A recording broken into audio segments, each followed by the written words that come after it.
welcome to another episode of Power Word Podcast. It is going to be just Small and I this time, but we are here to talk about the state of Discipline Priest on Alpha. Yay. Ooh. Yay, woo. Lots of big changes coming up here. Um Yeah, almost surprising to see a lot of changes like straight out of the bat, honestly. yeah. Let's jump in and talk about what Blizzard's doing, right? Because before we can really look at Disc in general, we need to talk about and explain to people what Blizzard's goals are, what they're trying to do, why they're trying to do these changes, etc. So I believe you have the blue post for Yeah. the healing changes. If you just want to go through those real quick and read off what they're attempting to do from a healer perspective, so that we can kind of cover that topic first. Alright, I'll just read it out.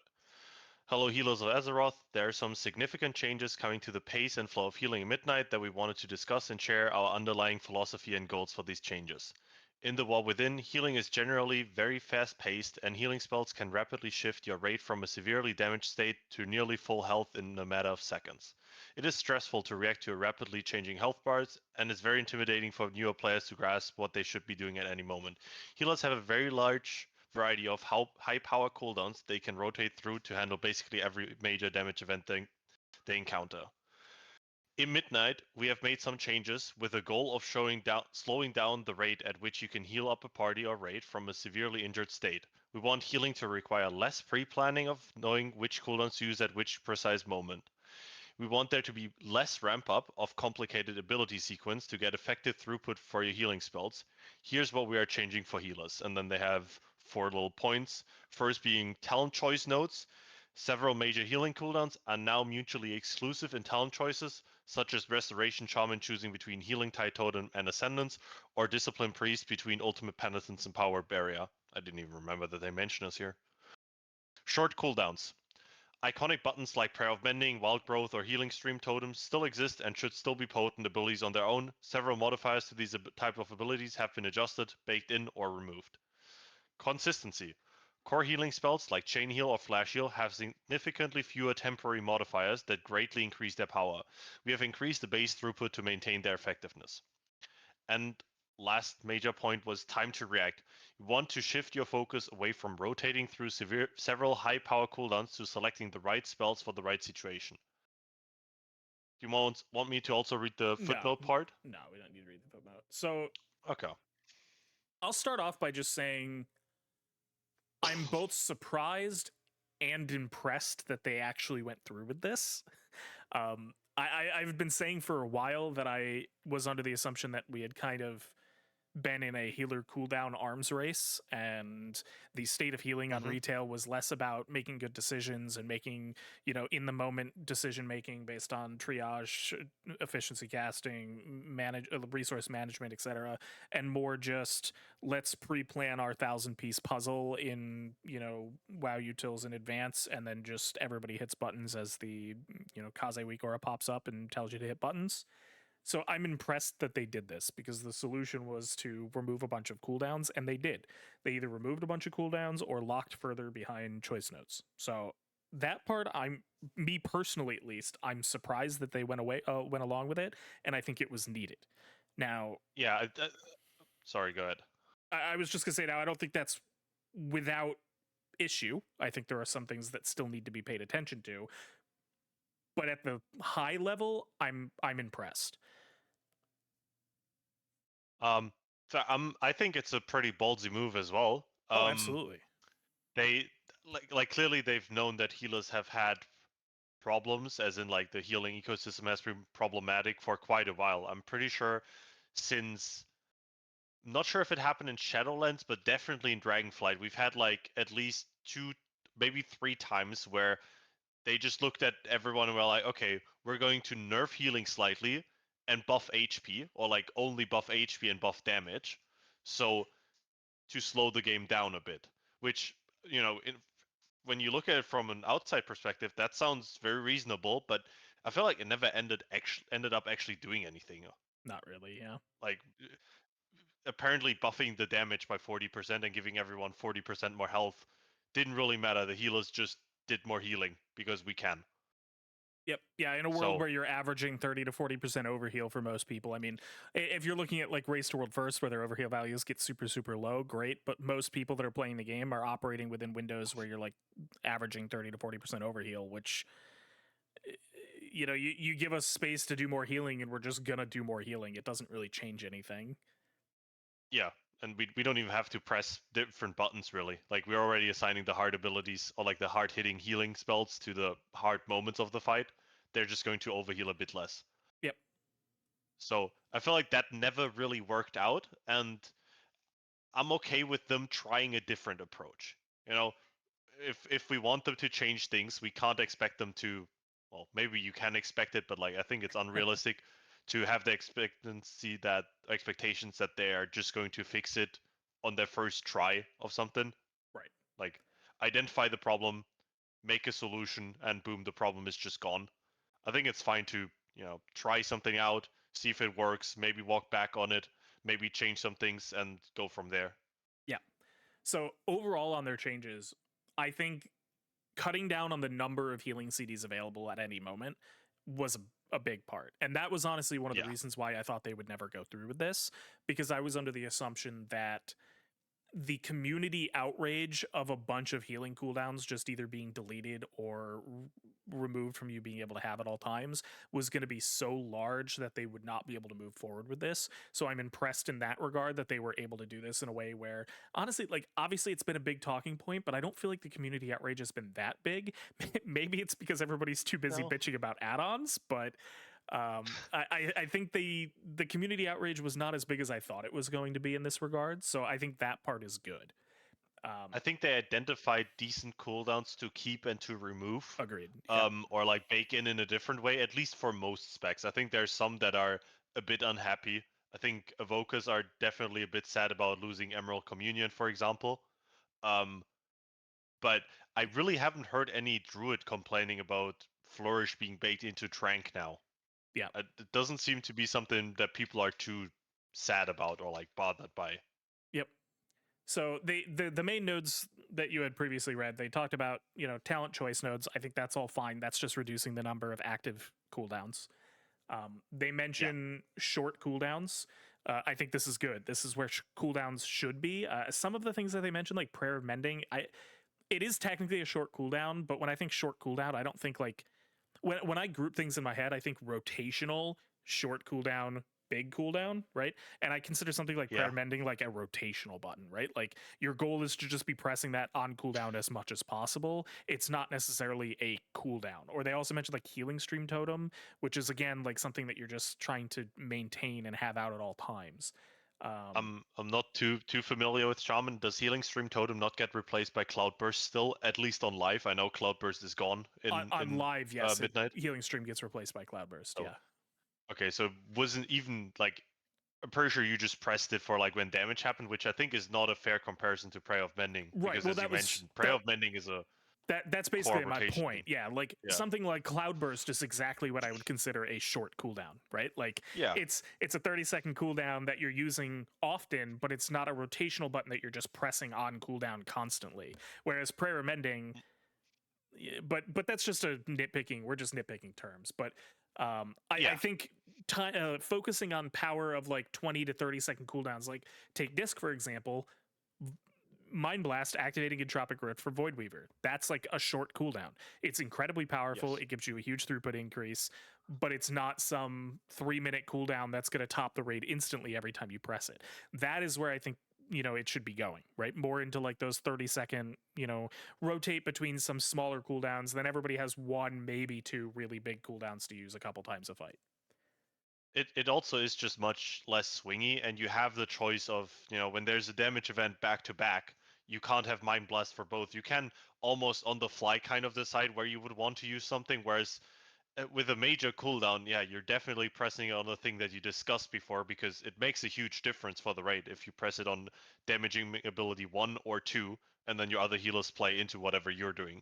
Whereas with smaller cooldowns, it's not that big of a deal. You want to be able to, as they say, like adjust on the fly and like use things based on the situation. Yeah, you want the goal of these changes is to put it should be to push skill expression out of pre-planning and assigning cooldowns and more into in the moment decisions, right? You want Yep. somebody to be able to identify HP bars in the moment and the state of what's going on in the moment and make adjustments, make decisions, make, targeting selections in the moment that make a Specifically big that, yeah. deal, or that make a big impact, instead of just, well, all my healing is in this big ramp, and I'm going to do the big ramp at the same time. Like, healing was becoming too structured, right? I guess that's the Yep. way. That's a good way to put it. It was becoming too structured. Healing should be, I say, reactive. There should still be some proactiveness. I'm not saying purely reactive. I'm not saying every healer should be Holy Priest. I still like pre ramps and setup and all that kind of stuff. But healing skill expression should come from being able to analyze what's going on and make good decisions in the moment, instead of purely just, can I press my buttons in the correct order over and over at the same time every fight, never interacting with what's actually going on, right? Like, if Yeah. you want to do that, DPS exists. That's what DPS players do. Yeah. I mean, I think it's fine that there's some things that are just like rotation. Like, I think something like Prayer of Mending, again, which we said doesn't fit into the list. I think it's fine that each spec, I don't think everyone does, but some specs have like a little mini game thing where, okay, pressing this thing consistently is just good, regardless of what's happening, Yep. Maintaining a which is dot, keeping Shadow perfect. Word Yeah, Pain up, exactly. stuff like that. Yeah. Yep. Yep, I agree. Like that, those things are perfectly fine for me to have. It just shouldn't be only that. Agreed. So that's fine. But yeah, I agree. Healing should be more fluid, more about decision making on the fly. Sure, there's some patterns, but it shouldn't always be the exact same. Yep. They also mentioned consistency. Um, that Yes. was talking specifically about removing all of these various temporary modifiers and increasing the base spell power. This is something we've anybody that's listened to, us talk before or read our feedback posts or anything like that. This is nothing new. We've been complaining about this for a while in regards to disc buttons don't do anything unless you stack 14 Yeah, modifiers on we top of call each it other. stacking modifiers, Yep, yeah. we've brought up stacking modifiers a million times. It has been an issue a million times. So this is great. One of the examples that we'll talk about when we start talking about disc specific stuff here in a little bit, Shadow Covenant got removed. This is a good thing. Having that much power tied to your pet cast was very, it forced too much of the specs tuning to only exist within those windows because of how large those modifiers were. So it led us to just kind of, you only do relevant healing when you have pet available and when you have it available during an evang window, when you have your premonitions up. Like, all these stacking modifiers led to you only really being able to have a viable impact when all of these things lined up. So tearing those away and just allowing you to have more base power makes it feel more flexible and more, it gives you more a larger sense of control in regards to when you're doing things, instead of, oh well, I don't have my premonitions up, I don't have a pet available, therefore even if I wanted to I couldn't do healing right now.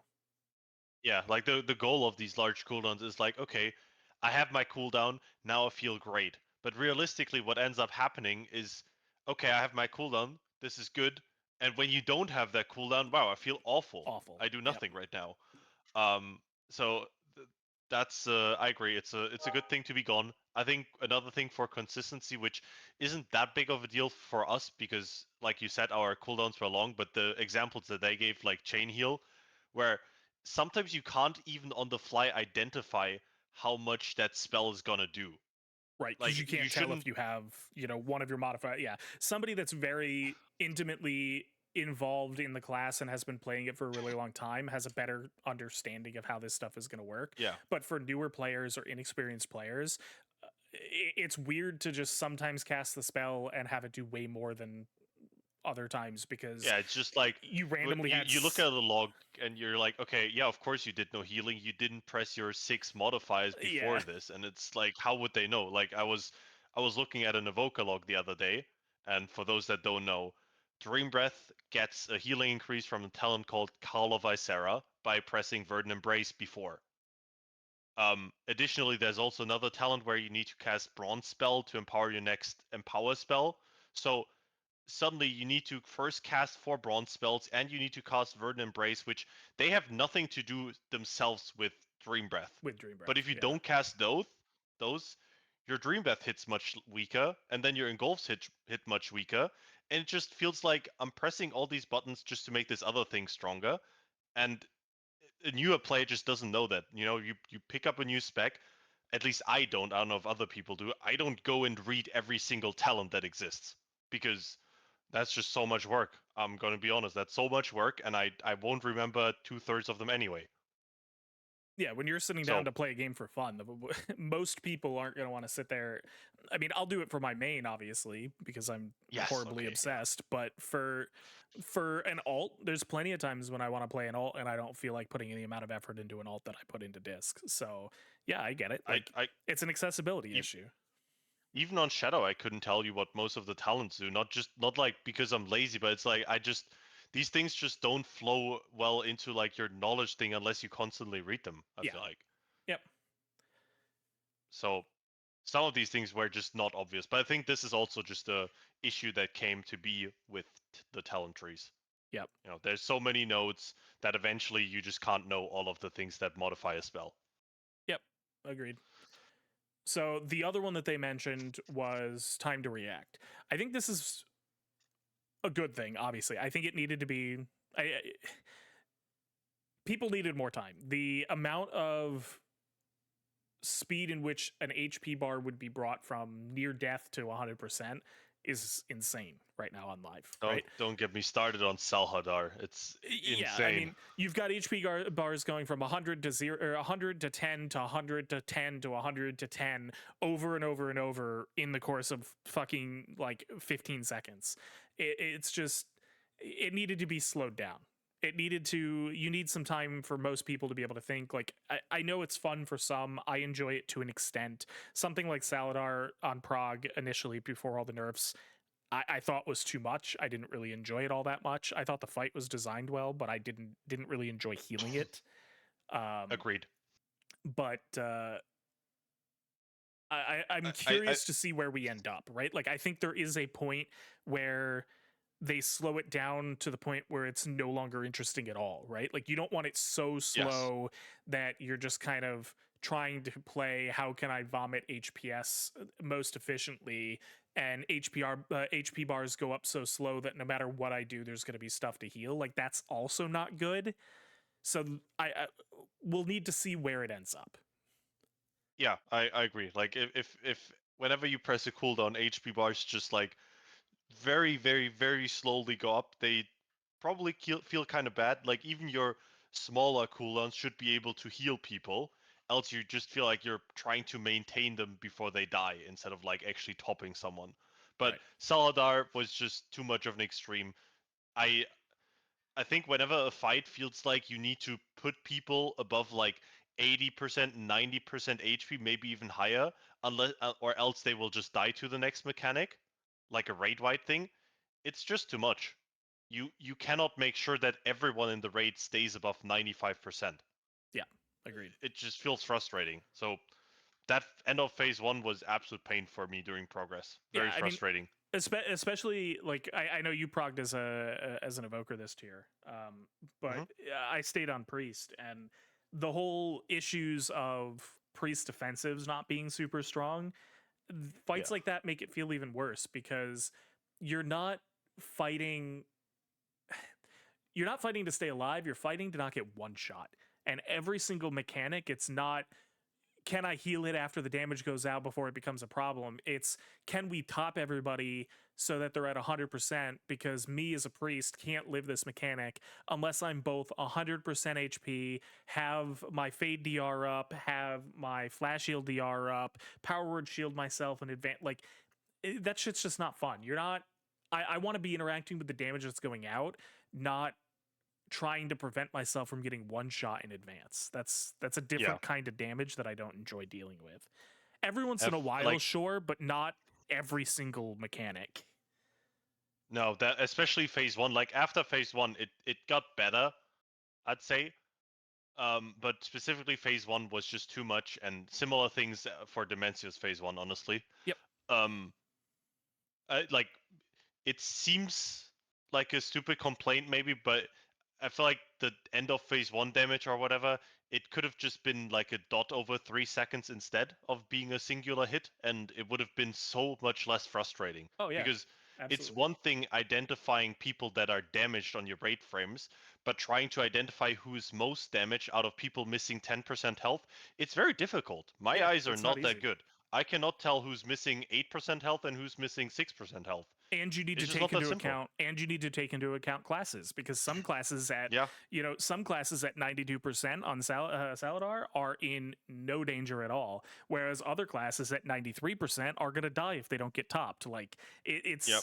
it's too. DK Warlock are fine. Yeah, like a DK and a Warlock at 95%, you can completely ignore. They're plenty healthy. They're not going to have any issue. But the Shadow Priest at fucking 92% is in mortal danger and needs to be topped instantly. And that's very difficult to be finding those scenarios that quickly, especially with the other mechanic. I mean, like takes again Saladar P1, like take like the third soak, you're doing double ghost into soak into triple ghost into big AoE, and during Yeah, all of you can't that, even play.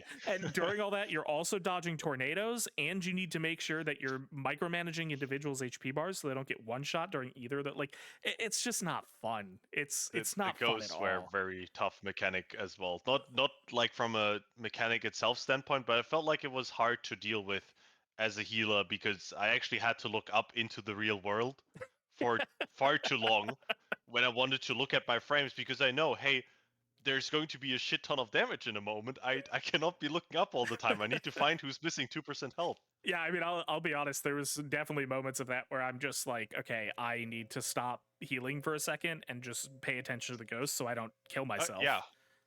yeah, absolutely. And I hate it. It was frustrating. Oh boy, yeah. It So was also because it was three of them. Like the dodges are fine, but this was just like, oh well, see one, okay, one, okay, there's two, okay, there's three. Now I turn to one, now I turn to two, now I turn to three. It just takes so long. it Get did, it over yeah. with. Okay, now is just to get us away from talking about this previous raid tier too long. Hmm.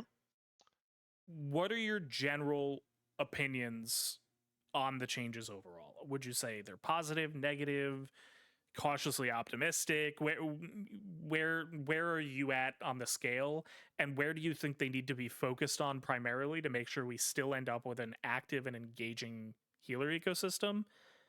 Or do you think we're already in that good place? Just general thoughts. As in where like looking at what they've actually done or what they said they wanted to do. Both. I think from what they mentioned, it sounds fine, very reasonable. I think slower fights with less planned cooldowns. As much as I enjoy using WoW utils, I think some of it is too much and frustrating to not the tool itself, but frustrating having to do it before every fight. Um, so I'm very happy about that. In terms of execution thus far, I'm not sure if they really have gotten there. From what I've heard from other healers as well, I don't think healers got less bursty, like almost at all. That's fair. I'm pretty sure healers on Alpha at least are extremely powerful compared to health bars. And unless the fights are again very, very bursty, every rot damage should just be a complete cakewalk Yeah. from our power perspective. So but like without having seen raid testing, right? They can always tune more things, go there and there, but at least from this perspective, they could probably throw on a rough nerf just to put it more in line. Yeah, I mean, you But say we'll like see they when could. raid testing comes around. You don't really want the solution to we're still too bursty to be add more burst damage back, right? Like, No, no, no, because no, no, then no. that's just kind of bringing us I don't right want back that. to where we were. Exactly, exactly. It's like it's a two-piece puzzle. If we do too much healing, too bursty healing, then we can deal with any type of rot really. We just like wait a bit until we're damaged, then top us back up, and it's never dangerous. But the answer to that is not to give us more burst damage because then we're back at Saladar and don't really want that. So we probably need to be doing a bit less healing. Just And dial everybody back a oh little bit. Yeah. yeah, again, without having seen proper rate testing, it's kind of hard to say, especially for other Oh, specs. absolutely. I don't have too much of a clue about how they are doing. I But think from what I've heard, they don't feel weak. my biggest concern so far messing around on alpha, and I've talked about this a handful of times with some other people, is it's very hard for us to sit here and give feedback on the overall state of healing to Blizzard when alpha so far has just been testing leveling zones and Yeah. finishing implementing apex talents and testing delves, and now prey just came out. Like, that's all in fine and dandy, but I have no idea what healing even looks like right now on alpha because there's no hard content. Sure, I can go queue a normal dungeon, but what does that do? I go into a normal dungeon, I throw a void shield up, and they never break. Like, there's just not enough damage going out to actually feasibly be able to tell what the healing ecosystem even looks like right now. And I'm a little Yep. worried that I would probably put myself in the cautiously optimistic bunch because I'm a little worried about two things. One, I think by the time we can actually get viable information in regards to what the healer It's ecosystem too actually late. looks like, it's going to be too late. By the time they It's gonna start, be during raid testing, which is yeah, gonna be on beta, but which is also gonna be like a few weeks or months into beta already. It's like one of the last things they do. yeah. So by the time we get to the point where we can test an M plus, like I need to be able to get in there and test a plus 12. I need to be able to get in there and test a mythic raid. Like I need to be able to test actual damage and actual encounters that do significant damage so I can see what the healer ecosystem looks like. And by the time we get to that, it's going to be too late. You can't get to that point that late. And what do you do at that point? If it's not working, you're going to go back to the drawing board and redesign every healer. Yeah, no, So you so don't have time for that at that point. I'm a little worried there. And that's not a slight to Blizzard. Like I think redesigning the entire healer ecosystem in one try is a really fucking difficult task. That has nothing to do with Yep. the skill or knowledge or whatever of their developers. That's just really fucking hard to do, no matter who you are. And I would have really liked to see some early combat testing of actual difficult content for us to be able to see what the hell this stuff looks like so we could give feedback early on. And I think it's Uh, a huge mistake to not do that. I'm not sure in what which form they could have done something like that though. Like on one hand, it obviously like new raid and everything is one thing, but like they could have just opened up Mana Forge Omega, right? Just Yeah. tune us to like back to level like at level 80 or whatever. Maybe just put us to 90, but scale us to whatever eye level you need. Put us into Mana Forge Omega and let us play around with it. I mean, I don't know if that would have worked too well because you need to find people for it still. they opened when Alpha first went up, there was a raid boss available for a brief period of time, but Yeah. I could never get a group for it. I think I saw like one streamer only group that did it a little bit, and they were in there for like 20 minutes Yeah. until the server crashed, and then they just stopped. But Maybe I was never able to get it, never able to get a group for it, which is why I think like I feel like they should have just had like a single M plus dungeon. I don't even care if it was buggy as hell, tuned like it didn't even need to be completable. I just need something to be able to see what the combat looks like. you But know it would be great. Just something like the proving grounds or whatever, yeah, but with more people, more NPCs. Like realistically, I think every healer would actually love it if you were able to go into a PvE scenario where you have yourself and 19 other or 29 other people that are missing HP. to just sit there and heal. Yeah, Yeah, absolutely. to just sit there and heal. Yep. You just go like even just for like practicing stuff, it would be cool. Yeah, absolutely. Things like that would be great. Well, maybe it wouldn't do much on alpha because we don't have a healing meter, but yeah, gotta Um, look at the logs afterwards. But yeah, point is, we need something to test it to really know how good it is. yeah, so that's one of my concerns is that we haven't really been able like I can go onto a training dummy or a normal dungeon all I want. It doesn't really give me a lot of information. No, It does for is everything tuned properly, is everything working correctly, etc. But it doesn't tell me if healing is going to feel good. Um, my other concern is I don't feel like when they were designing and changing a lot of these healers that they really sat down and thought, where does the skill expression go to, right?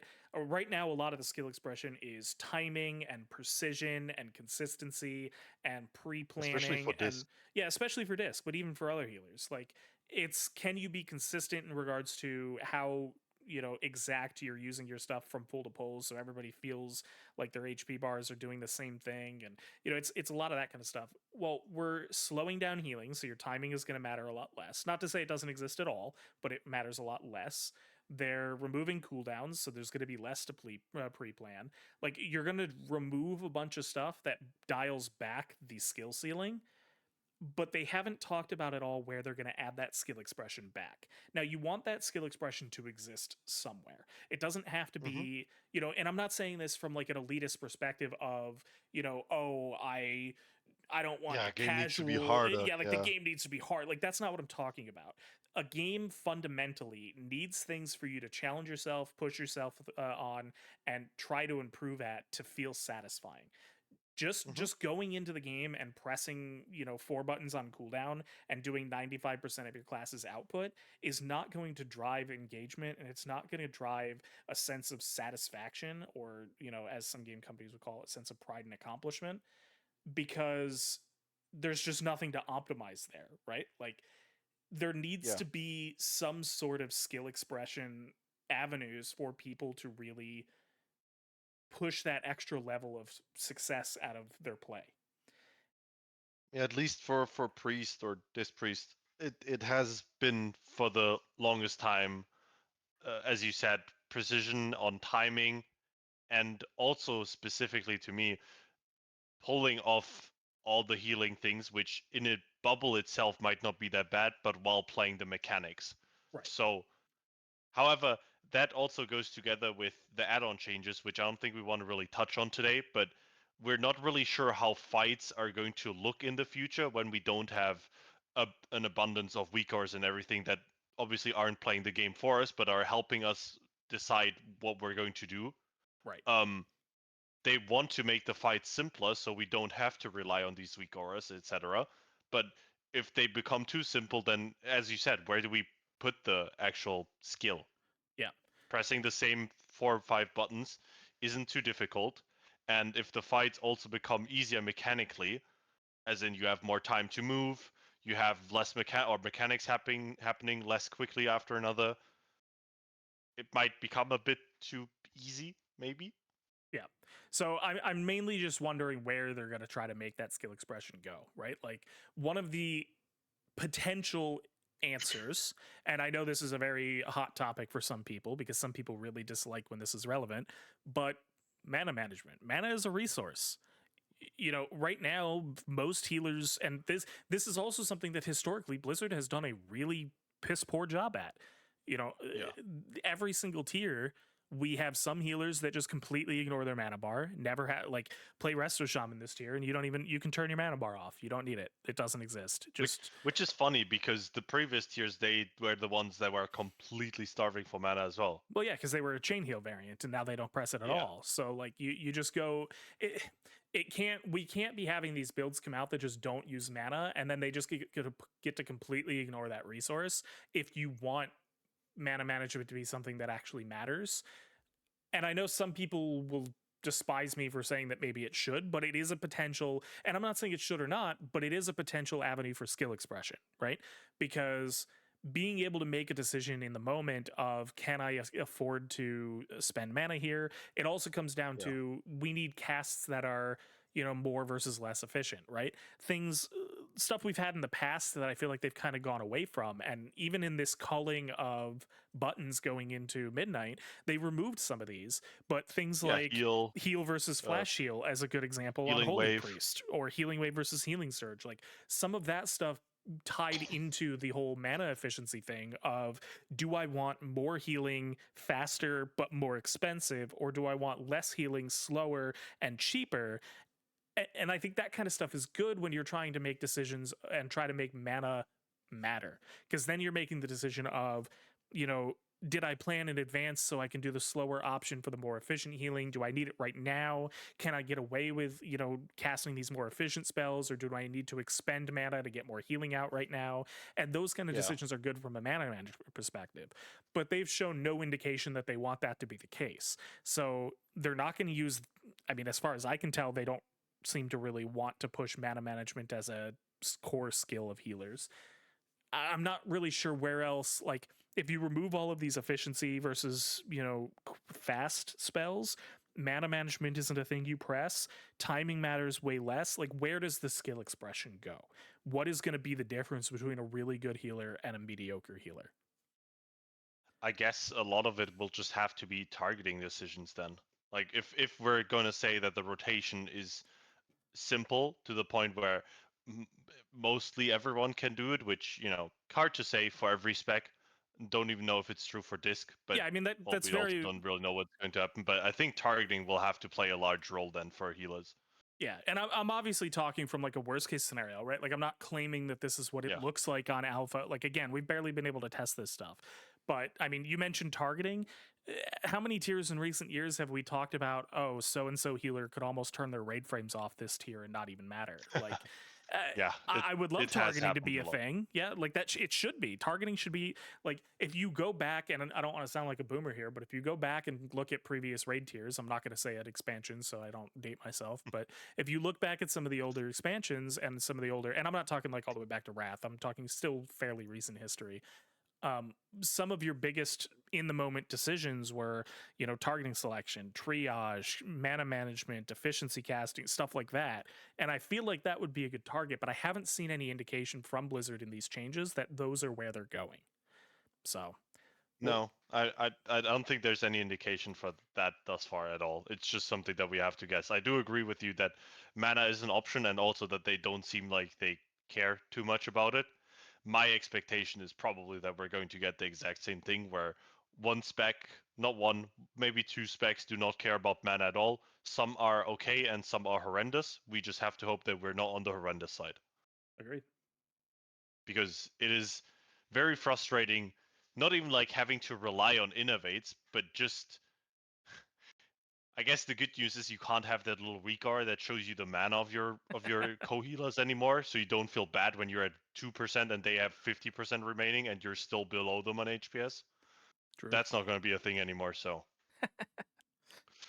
But I Uh, agree. It is an option, although I I wouldn't even trust myself. Okay, that sounds like I think very high of myself, but I wouldn't trust myself to be able to balance mana in a way where it matters for everyone either, considering there's also different builds or something. Because I'll tell you straight up, if they want to nerf disc mana and they tune up the mana of Power Word Shield too high, I'm not going to press that anymore. And now I just negated your entire change. yeah. Yep. Like I mean, it goes there's into they nerfed our some mana. spells you just play around it, yeah. They nerfed our mana on live going into this expand or going into this tier, and it was. I mean, we talked about it. I don't think the way they did it was correct at all. I mean, they hit what did they hit? It was Powered Shield and Radiance, and it's like the Yeah. problem is by hitting Powered Shield and Radiance. Powered Shield we want to be pressing on cooldown anyway. At least we were playing Oracle and looking at it from the lens of Oracle. You want to be pressing Powered Shield on cooldown anyway, and Radiance is our only mass atonement applicator. We're not going to not press Radiant. Like all those changes did was hit our overall mana. They didn't punish bad decisions. Like if a spec has Yeah. too much mana, like during Undermine, I was sitting there like spamming flash heals instead of using renew because I had so much mana available to me, and flash Mhm. heal was the stronger button and could proc could proc DA and stuff like that. So I was like, well, why not? Like, why wouldn't I just do that? And our flash heal CPM was so much higher than some other tiers just because of that. But they didn't I touch the mana cost of that at all. Like they nerfed Radiant. Like that doesn't make any sense. But I think nerfing Radiance, not Power Shield, but Radiance because it can't be replaced, is sometimes fine if you just think, okay, Disc in general has too much mana. agreed. Because Yes. Yes. nerfing Radiance just, okay, Disc has X% less mana per minute because they cast Radiance so often. But I agree, the better point would have probably been Plea or Flash Heal. Not Plea, sorry, Renew. Renew. We're going to get into Plea in a moment. Uh, Renew, because, it forces Disc to make more decisions on who they want to apply atonements to, or make it an average nerf on Power Shield, Flash Shield, and Renew all three of them. So you have to have better decision making on where you spend your mana on single target atonements, because that's our main way of using extra mana. Right, extending yourself further on single target atonements, increasing your average atonement uptime by spreading that atonement out more Yeah. by expending your So I don't want to get too caught in the weeds there, but overall, it sounds like we're in the same same kind of opinion with the overall healer changes. So before Hmm. we continue on that segue for too long, I want to switch gears here. So Yes. let's just first talk about what we're losing going into midnight. We'll then pivot into talking about what we're gaining, but let's just start with what we're losing. So talents, Hmm. spells, etc. Yeah, I mean, I already just mentioned it, right? Renew um, is being replaced not just for us, but also for Holy Priest. They don't have it as a spell anymore either. It's just a proc, and we are getting Plea instead, Yep. which for those of you who played Disc before Bright BFA already, we had Plea in Legion. I don't actually know if we had it before Legion, um, but it quite literally just does an incredibly tiny heal and applies Atonement. That's all it does now. Yeah, functionally, it's And basically exactly the same as Renew, except it's a direct heal instead of a heal over time. The primary thing mhm, was they wanted to remove Renew from the class in general because Holy had greater Renew that made them cast it, but it was kind of small and didn't really matter. So that was part of the pruning. And Shadow didn't really ever cast it or even talent I into think it. they used it pre-commit or something sometimes for Twist of Fate actually. Yeah, okay. Yeah, sure. But basically it was super useless for most specs, so they wanted to get rid of it as part of the pruning of getting rid of extra buttons that didn't really have much of a point. However, Disk was in a unique situation where we used it as a single target atonement applicator and needed a replacement, so we're losing Renew, but we're effectively gaining almost an identical spell back in its place in Plea. It's just going to be named Yeah. Plea instead of Renew. Yeah. Now, there Gaining, is gaining. Yeah, go ahead. yeah, there's not we're not without issues there, but we'll talk about my complaint with Plea later on. It's a minor one, but we'll talk about the complaint with Plea later on. All right. Luminous Barrier, that's Yeah, gone. I mentioned it earlier in Discord. I'm kind of sad about it because this was actually the first tier ever since I've been playing Disc where Luminous Barrier didn't feel like a meme, specifically in an M plus environment. Yeah, I used it all tier. I haven't really had Yeah, enough no, time to do push keys, so I haven't really gotten myself into situations where I wanted to sit there and use powered barriers. So most of my keys this season have been with Luminous Barrier, and it felt great. They which is fine. I think if Luminous was supposed to be like the noob talent in parentheses, if you're not an M plus pusher, that would also be fine. But it never was. It was way too weak. yeah, and they finally got it to a good point and then removed it. So, but Yep. at the end of the day, they wanted to remove cooldowns. They chose Luminous Barrier, and I they put Uppies in I its place on the choice node now. You now have Luminous yeah Barrier, or you now have regular Barrier and Ultimate Penitence as a choice node instead of Powered Barrier and Luminous Barrier, which, again, we can talk about later. It's a little odd from a positioning perspective, but we'll talk about that later. yeah. Um, what else do we lose? Shadow Covenant. Halo and Divine Star. Oh, sorry. No, mine first. Halo and Divine Star both gone for us. Halo is now the Archon talent for Shadow and Holy, Yep. so we don't have that anymore at all. Yep. There's no way we can Which, talent it anymore. after how weak it's been in the very recent times, I'm not too sad about it. Yeah, I mean, I'm mixed.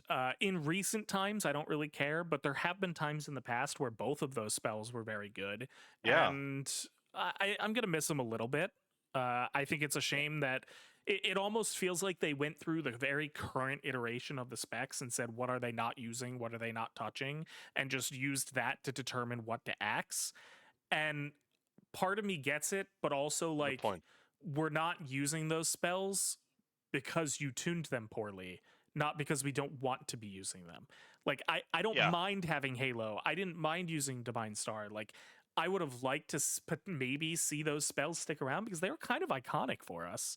So They maybe are. I would have liked to see them stick around and just been integrated a little bit. Like you could have taken our class tree and kept Halo on our class tree and had a section in our class tree that did Halo stuff, or maybe you would want to only do it with Divine Star because Halo is an Archon specific thing. But like I feel like they could have done a little bit more to make these spells interesting rather than just say, oh, they're not using them anyway because they hate them, so we're gonna get rid of it. It's like that's not why we're not using them. We're not using them because optimizing perfectly around Halo gets you like 0.1% or 0.15% output. So why? Like, I'm not going to put a They whole just bunch got of insanely power crept. I think yeah, that's the problem. They're on the class tree and they interact with like nothing in the kit besides getting amped by mastery. And sure, they worked on Shadow Covenant, but that was cool and great when we had Shadow Covenant every 30 seconds as a cooldown. But like now we didn't anymore, yeah, and it just wasn't even worth pressing during that.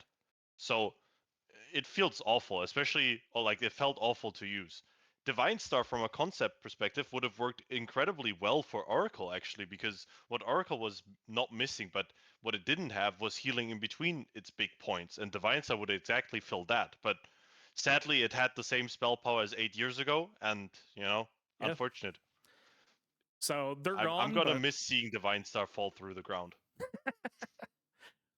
along the same veins, Powered Life is basically the exact same thing, right? Like I for the longest time was a Powered Life defender and really liked using it. Yeah, Even when we both did. even when I probably should have started swapping off of it because again it got power crept. They Yeah. they kept buffing single target healing and saying, "Oh, Disc needs help with single target healing, so 20% on flash heal, stuff like that," and then never touched Powered Life to the point where at the end of Powered Life's existence, it was barely stronger than alternatives. Yeah, it So, it was way too weak. And it was just missing other interactions. Like sure it was applying atonement, but it had power shield scales with wheel and woe. Flash heal also did binding heal. Like there were all these different things that yep, powered life just didn't have. Um one thing I'm glad that powered life is gone because I don't have the weaker anymore that shows me when someone's below X HP. So I that feel like is it would be true. very frustrating again to use, but That is I true. like the spell. I was a powered life stan as well. Yeah. So it just it to me it kind of falls into the Halo Divine Star thing of like it just got Yeah. deleted because nobody's using it, but nobody's using it because it's on a choice node with 3% overall healing and is tuned like shit. Like I Class tree problem, honestly, that it's on the yeah, class tree and then it gets nothing. yeah. So a Gets little shafted. I'm sure most people won't really care about it being gone, but it definitely does feel a little bittersweet for me. But Yep. um I had previously mentioned Shadow Covenant before you so rudely interrupted me. Alright, yeah. Shadow Okay. Covenant's gone. This is a big one. Yeah. It's Sha- a big change. I feel like for the longest time, a lot of our tuning and potential output has been tied around Shadow Covenant. So it's kind of interesting that we just don't have it. It really drastically reduces the value of pet is the big thing.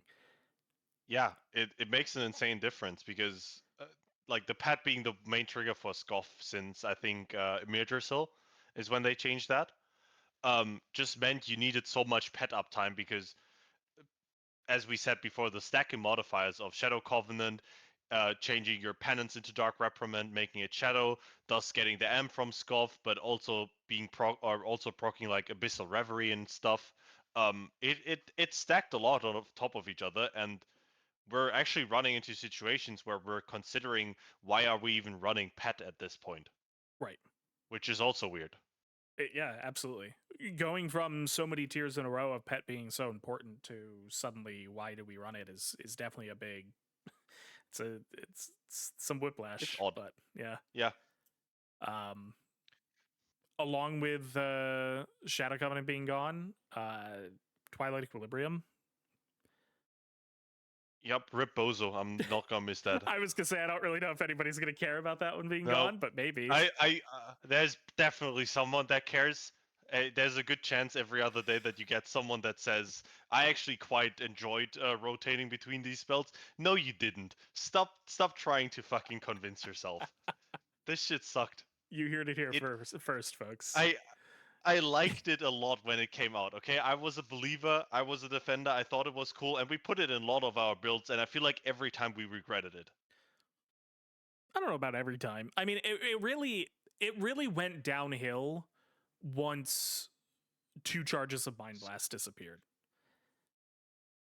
And Scoff And came to be, yeah, I think. and the new Scov shifting penance to like when we had only holy penance and two charges of mind blast, I thought it was in a good spot because you were shifting Yeah. between redotting and two charges of mind blast and Penance, death and Solace, penance and Halo. solid. Yeah, like you had a lot of options, but then they pruned a lot of those away. Solace is gone. Halo's going to be gone. They pruned a lot of that stuff away and got rid of the double death, and then penance was always shadow, and it just suddenly resulted in a situation of like you have a whole bunch of shadow buttons in your dark reprimands and smite is your only holy activator, and it just became awkward and not fun to play around. When you had a ton of Yeah. big buttons to use around it, it felt cool. When you were forced to fill in between with filler spells, it became a lot less interesting. Yeah, the balance of Shadow and Holy spells, it worked for one patch and then it just got thrown out of the window. And at that point, you're battling a thing where, okay, is it worth pressing this bad spell that does no healing almost just to buff my next spell, which is really good by 15%? Usually the answer was no, but when the answer was yes, it was still kind of frustrating. I don't want to press Smite before my big penance because else the penance would be weaker. It feels weird. Yeah. So so long, Bozo. Twilight Equilibrium's gone. Yep. Um, What I am gonna miss a bit, mostly because it's just always been there for me. Schism. Schism has turned into a former shell of itself, being or given what it was before. yeah. Incredibly strong in BFA, and then ever so slightly lost more and more power, being turned into only a passive, which at the end of the day, I feel like in the spot it was now, it was fine. It didn't really it wasn't a huge power swing. It just meant ideally you don't want to switch targets after you've decided for one. But I also think it could just go and it doesn't really make a difference. Yeah. I think the writing was on the wall when it went down to 10%, right? Like Yeah. we were 100% in agreement that like the previous value was just way too much and it was too polarizing and it too defined our burst windows when it was what was it 40%?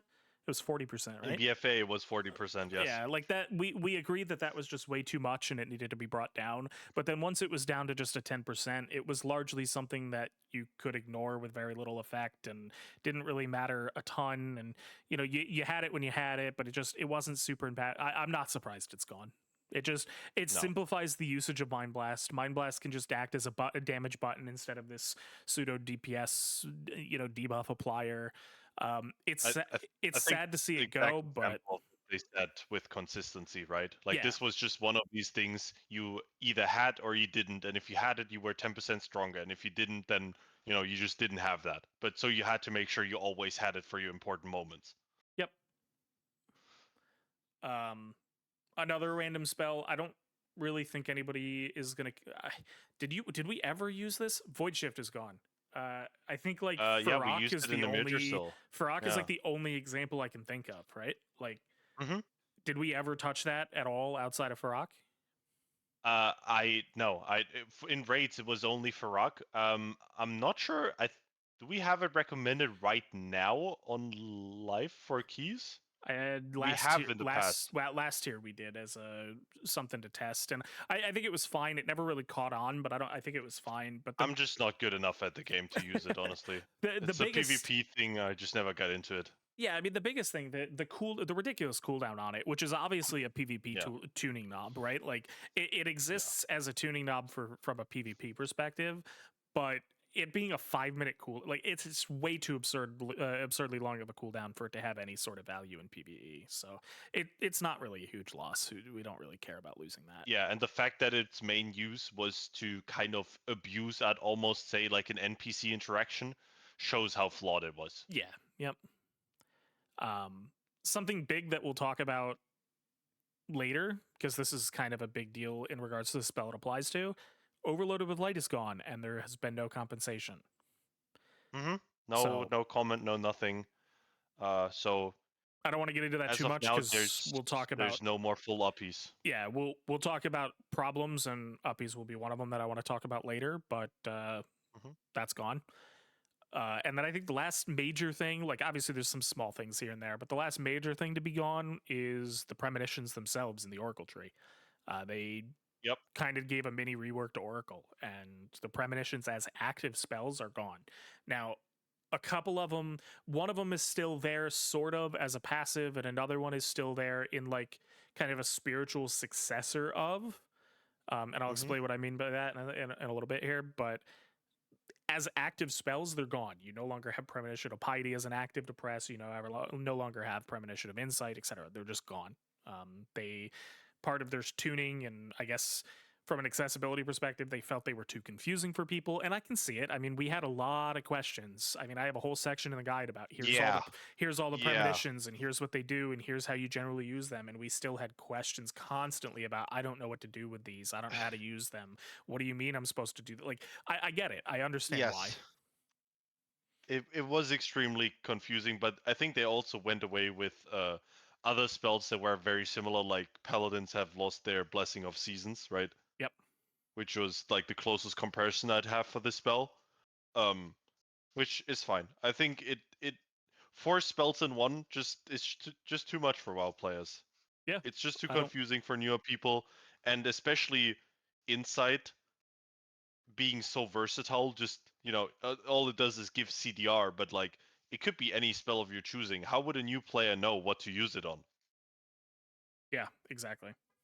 It's not intuitive at all. Yep. Um. So let's shift gears a little bit. I think that's mostly most of the major things that we're losing. I want to talk Yep. about what we're gaining, the new stuff they've added, the new changes, For before we talk this, about where we think we're at overall and what problems we see with the changes. So let's start with what did we gain? well, I think the biggest thing for what we gained completely new would be our Apex talents, being Void Shield. So, for those of you that are not aware what that is, Apex talents are a new set of 3 talents that you gain access to, that you can spend points on. We gain 4 extra points in the spec tree, all the way up to 90, and there's a 1 2-pointer in the Apex talent section and 2 1-pointers, meaning you can spend exactly 4 points there if you wanted to. For us, the 2 pointers are getting more damage and more atonement healing, which that's just always decent for disc depending on the tuning on it. And then the other 2 are that your penance has, or casting penance has, a 15% chance to turn your next powered shield cast into a void shield instead. Void shield is a slightly stronger shield that also applies to 2 other nearby allies. So you just cast penance, get the proc, and then your next powered shield cast will apply these void shields to your target and 2 other allies. And then the third talent comes into play, which makes it so 50% of the damage that Void Shield absorbs is reflected to the enemy, which you may remember from the talent Crystalline Reflection, for example. With a little twist, because this damage can actually do atonement healing, unlike what Crystalline Reflection did. So that is quite powerful. Just to throw it into the room, it is very strong. Reflect damage atonement is really, really good. Yeah, very. um so we'll talk about Void Shield a lot in a second because that's definitely something to there's a lot of intricacies in how it works. Some of them Yeah. concerns, some of them insanely strong, but we'll talk about that in a minute here. But just continuing down, down the list of what we gained. I guess this isn't really a gain, this is a rework, but evangelism was reworked entirely. Yes, it was. So Oh, good. yeah, Good. again, I'll complain. I say complain because I do not like this new version. This is something we'll talk about in a little bit.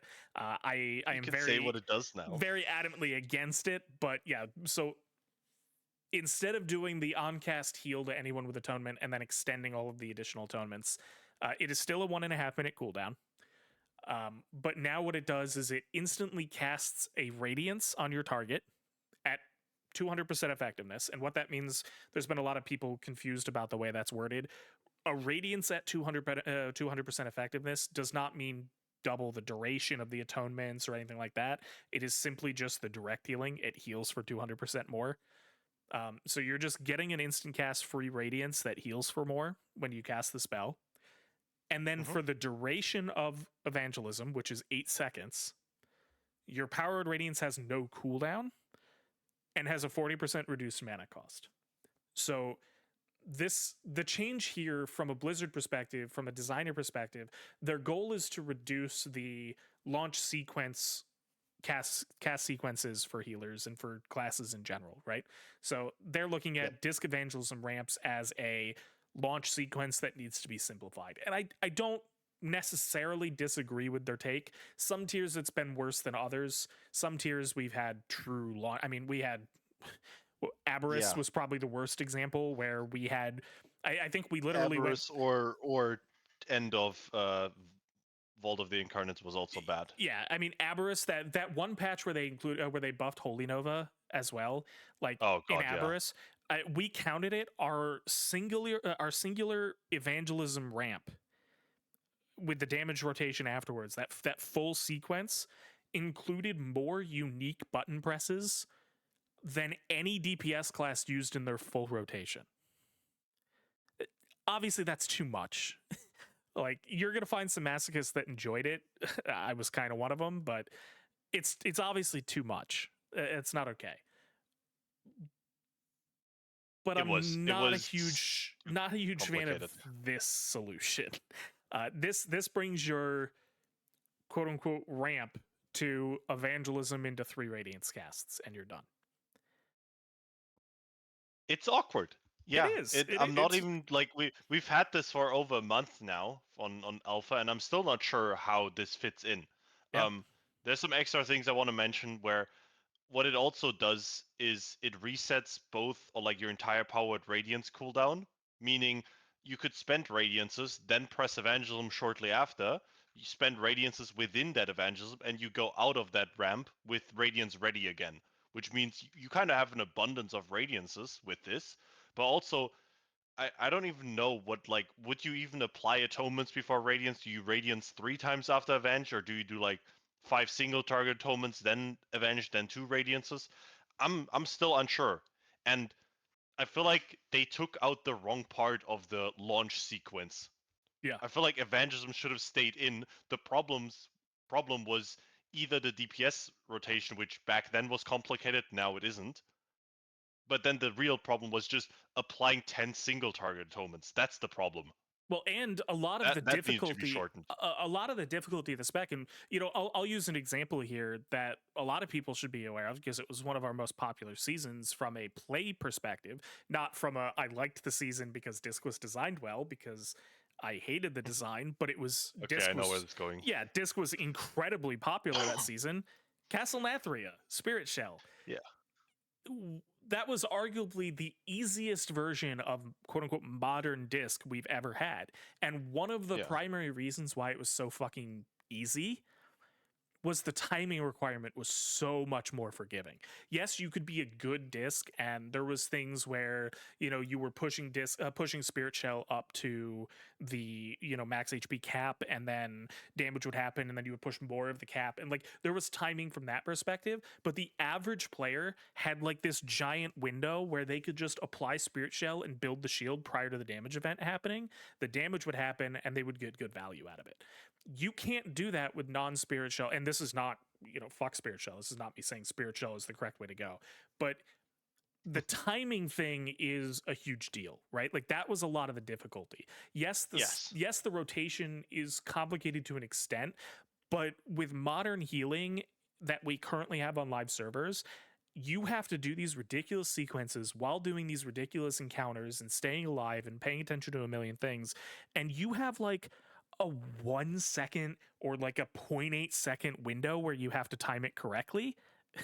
any later and a mechanic has happened and either everybody's topped off or somebody died or like you have such a Really small anything window. can happen, yeah. Yeah, you have such a small window from a timing perspective, and it's like I don't know. I'm not a huge fan of this. I'll when we get to the problems, this is going to be a big thing we talk about, but that's the new evangelism. We'll talk about it more in a little bit. Yeah. Um, we've already covered plea. They added plea. We kind of covered that with the loss of renew. Um, You do you want me to go through the extra notes that we got for the hero tree? let's go through the hero tree ones after we go through the rest of the stuff real quick. Let's leave Okay. those for last. Um, Inner light and shadow. This is something that they Huh. tried to give to us at some point in the past as well. What patch was that? What patch did they try to put that on Um our tree? Was no, that I don't remember. Wasn't it the first iteration of the tree almost? it might have been. Or was it part I'm of pretty sure when I wrote that article, it was in there. yeah, you might be right. But either way, it it's just an awful spell. Like it just doesn't work. I don't know if it works in PvP from like a wow, this is a cool talent perspective, but in PvE, this is just awful. Well, and just There's only so many scenarios that can happen, and all of them suck. and just to be clear, awful from a it's not enjoyable play around. If the tree went live as is today, Inner Yeah, you're Shadow is playing that every incredibly time. strong. Like you are Yep. never not talenting into that talent node. So it's not a numerical issue. Inner Shadow is incredibly powerful, but it's not fun. So Yeah, you end up. I think the way you said it, some or wrote it down in the article was well put. Where it's like, if it's on GCD, it's a button, which means it just feels bad to press, right? If you need to toggle between them, it kind of sucks. It's a dead GCD you constantly switch between. That sucks. And if it's off GCD, then you're just going to macro it into other things. So what's the point of that as well? yeah, at that And point it if doesn't none of those yeah. things happen, you just stay in one stance the entire time, and then it's just a passive. There's Yeah, just no scenario where this is a cool or fun talent. yep, yeah. I have no idea what you do to this to make it interesting to play around. Everything that I can think of, it's just boring and not enjoyable. And I would so much rather, especially its positioning in the tree, is like an ultimate capstone node on our tree, and it's just basically a passive. It's just not enjoyable. So there's that Inner Light and Shadow. Um, Greater Smite is a new talent. Oh god, yeah, we have a few words about that to say.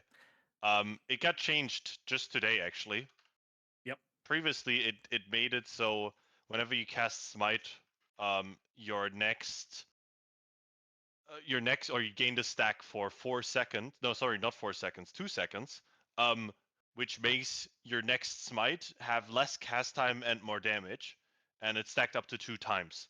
But now they removed the cast time reduction and increased the damage, which, to be clear, actually made it stronger from a pure damage gain perspective on smite specifically.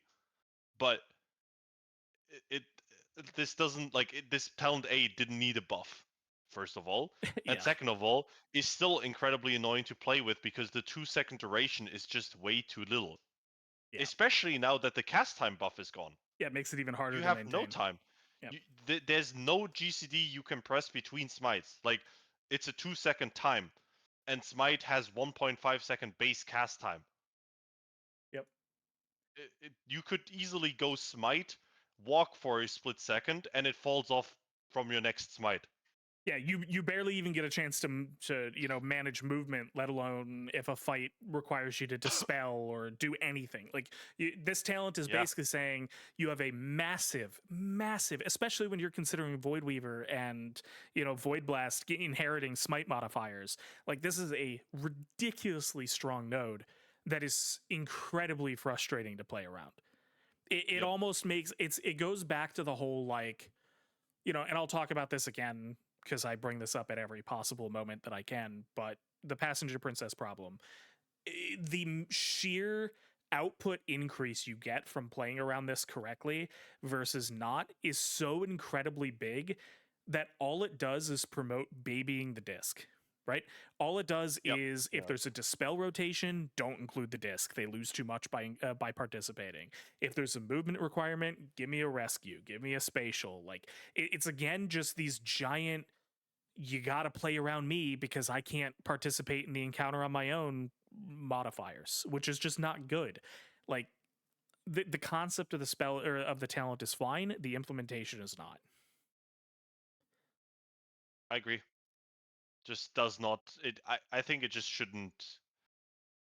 Okay, I'm not going to say it shouldn't be here. When we talked about the other day, we had some ideas of what could be changed. I'm Yeah, sure maybe we can get to that in a moment again. But the way it stands right now, not an enjoyable talent, way too strong.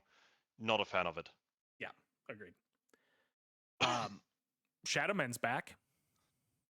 Not in Woohoo! Yay! not in its original form, but it's back. We now have Yeah, exactly what everyone wanted. we now have a talent that just says Shadow Word Pain has a chance to upgrade a Flash Shield to Shadow Mend. Um, I don't care. This is fine. I'm indifferent. I liked Shadow Mend when it existed as a thing. I don't really give a shit about it being a random proc on my Flash Heal. I would have rather just had like a node that upgraded it from Flash Heal to Shadow Mend permanently instead of it being Yeah, this whole random proc. I'm not a huge fan of that.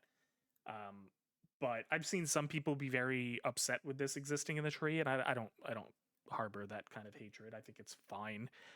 I don't think it's super interesting, and it's probably not something I'm gonna talent into very often, but it's fine. We'll talk about its positioning a little bit later. I think its positioning is odd, but that's also just a nitpicky, theme thing rather than an actual design issue. I agree.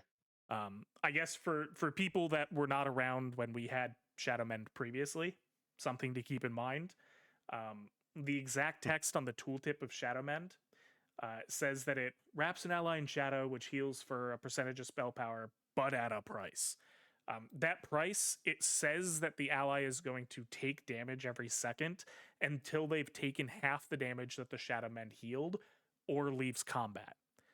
To be clear, because this is something that we had issues with previously with people not understanding this, the vast majority of the time, that is never going to be a thing or never going to be relevant past like one tick.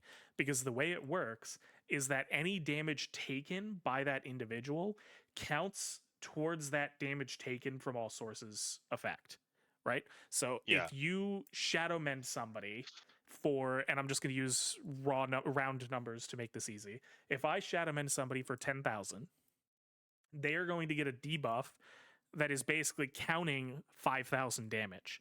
And they're going to take a tick of damage for like a 20th of that or whatever, or a tenth of that every second until they've taken that full 5,000 damage.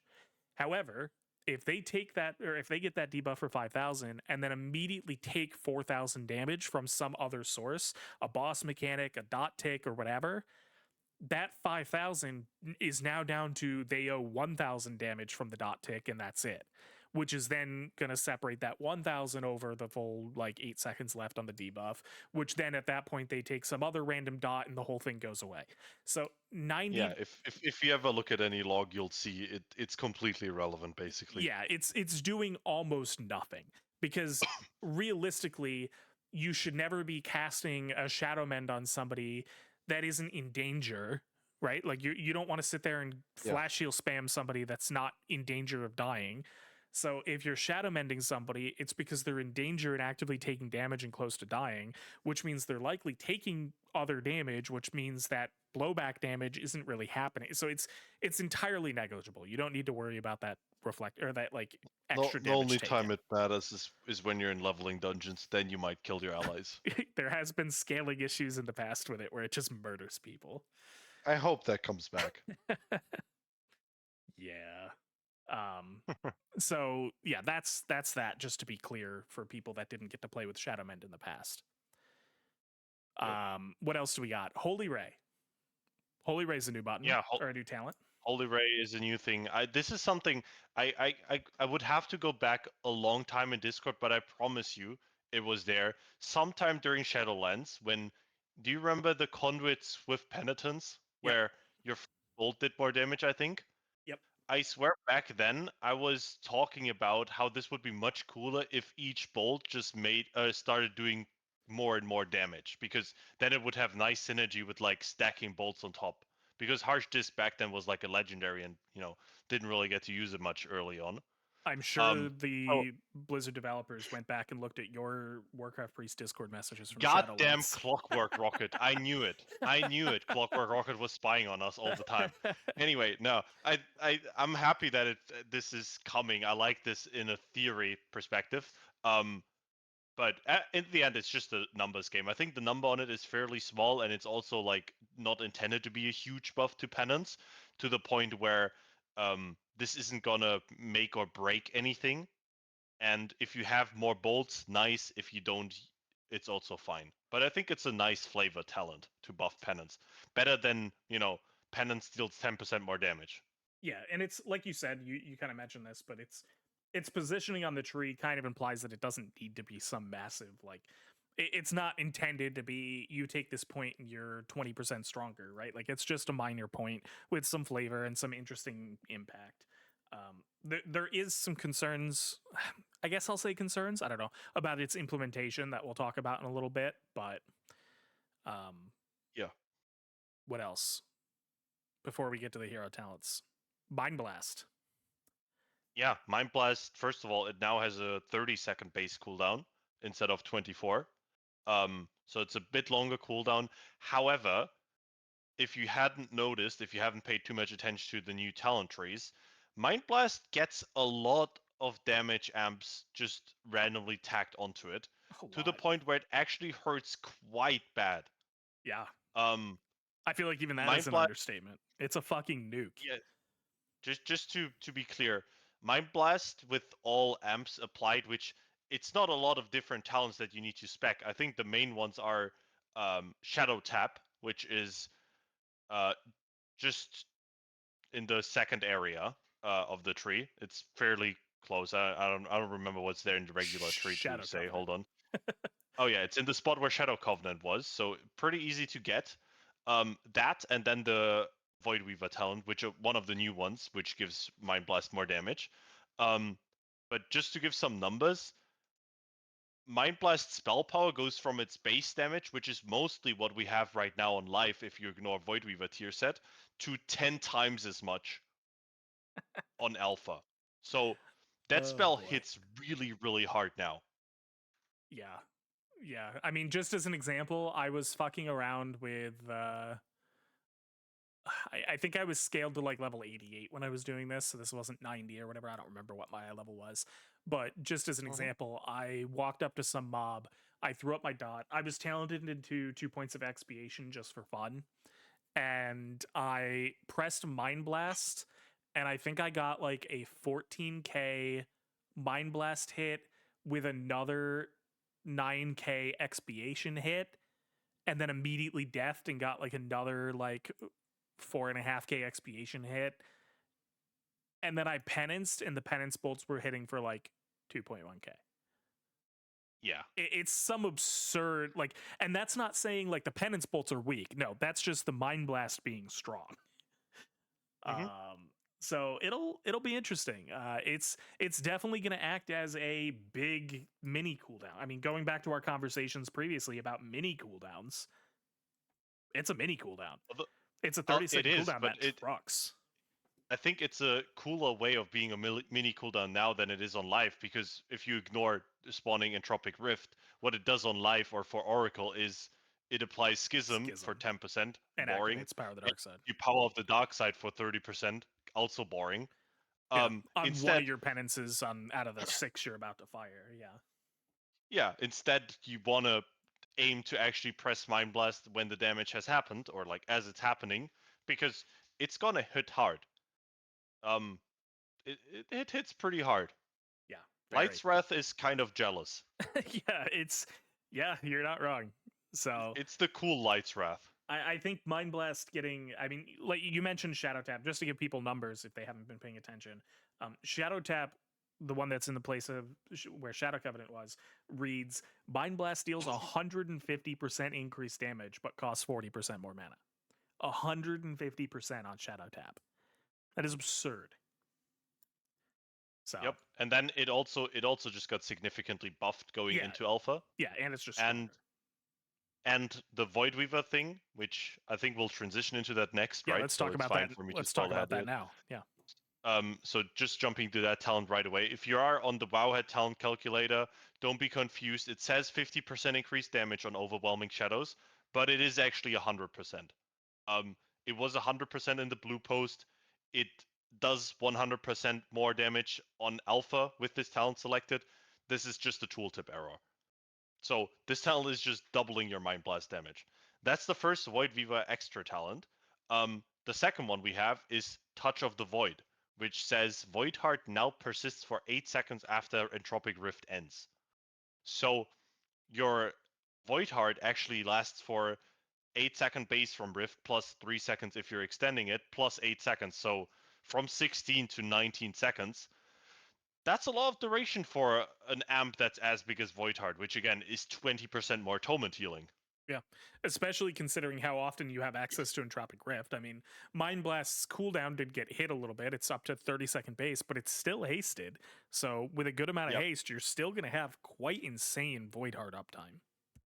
Yeah, it will be pretty high. And it also kind of plays well into the next thing I was going to mention, which is the third talent called Quicken Pulse, which makes it so your Shadow Word Pain and Entropic Rift deal damage 25% more often. So they tick faster. The reason I'm mentioning this is because when you first hear what Touch of the Void does, you think to yourself, okay, longer Void Heart is great, but my rift has ended and now I do no healing. Um, I think, well, not just think, but from what it seems, our dots actually do a significant amount of damage now, in on alpha at least, to the point where maybe expiation won't just be a meme. We'll see about that. But I think it's a great thing for dots to be strong, not just because it rewards good play, but also it just kind of evens out the graph of healing, I guess, because you have a good baseline as long as you maintain your dots. But also, it makes it much easier for people to get into the spec because now when they apply an atonement, it actually does healing without having to do all your DPS rotation properly. Yeah. That kind of passive damage in the background is something that's very valuable from an atonement oriented spec. I mean, Yeah. your dot being strong is something we've been asking for many patches, to the point where it's been a little depressing how many tiers we've gone through and had Been to sit since there. BFA. Yeah, I mean, how many tiers now have we sat down and gone, okay, let's add to our to do list during our TC sessions before a patch comes out? We need to check if Shadow Word Pain is still worth pressing. Like, we don't ever want that to be the case. Shadow Word Pain should be a significant part of our kit, it should be a major part of our kit. And I'm happy to see it finally becoming, what it should be. Agreed. Yep. So that's the major parts of Void Weaver. Before we go to Oracle, Now, yeah. something I forgot to mention. We talked about Holy Ray a little bit, and we forgot to mention it. The Oh, right. implementation of Holy Ray. This is just a random side comment. Not sure if this is intended to be the case or not.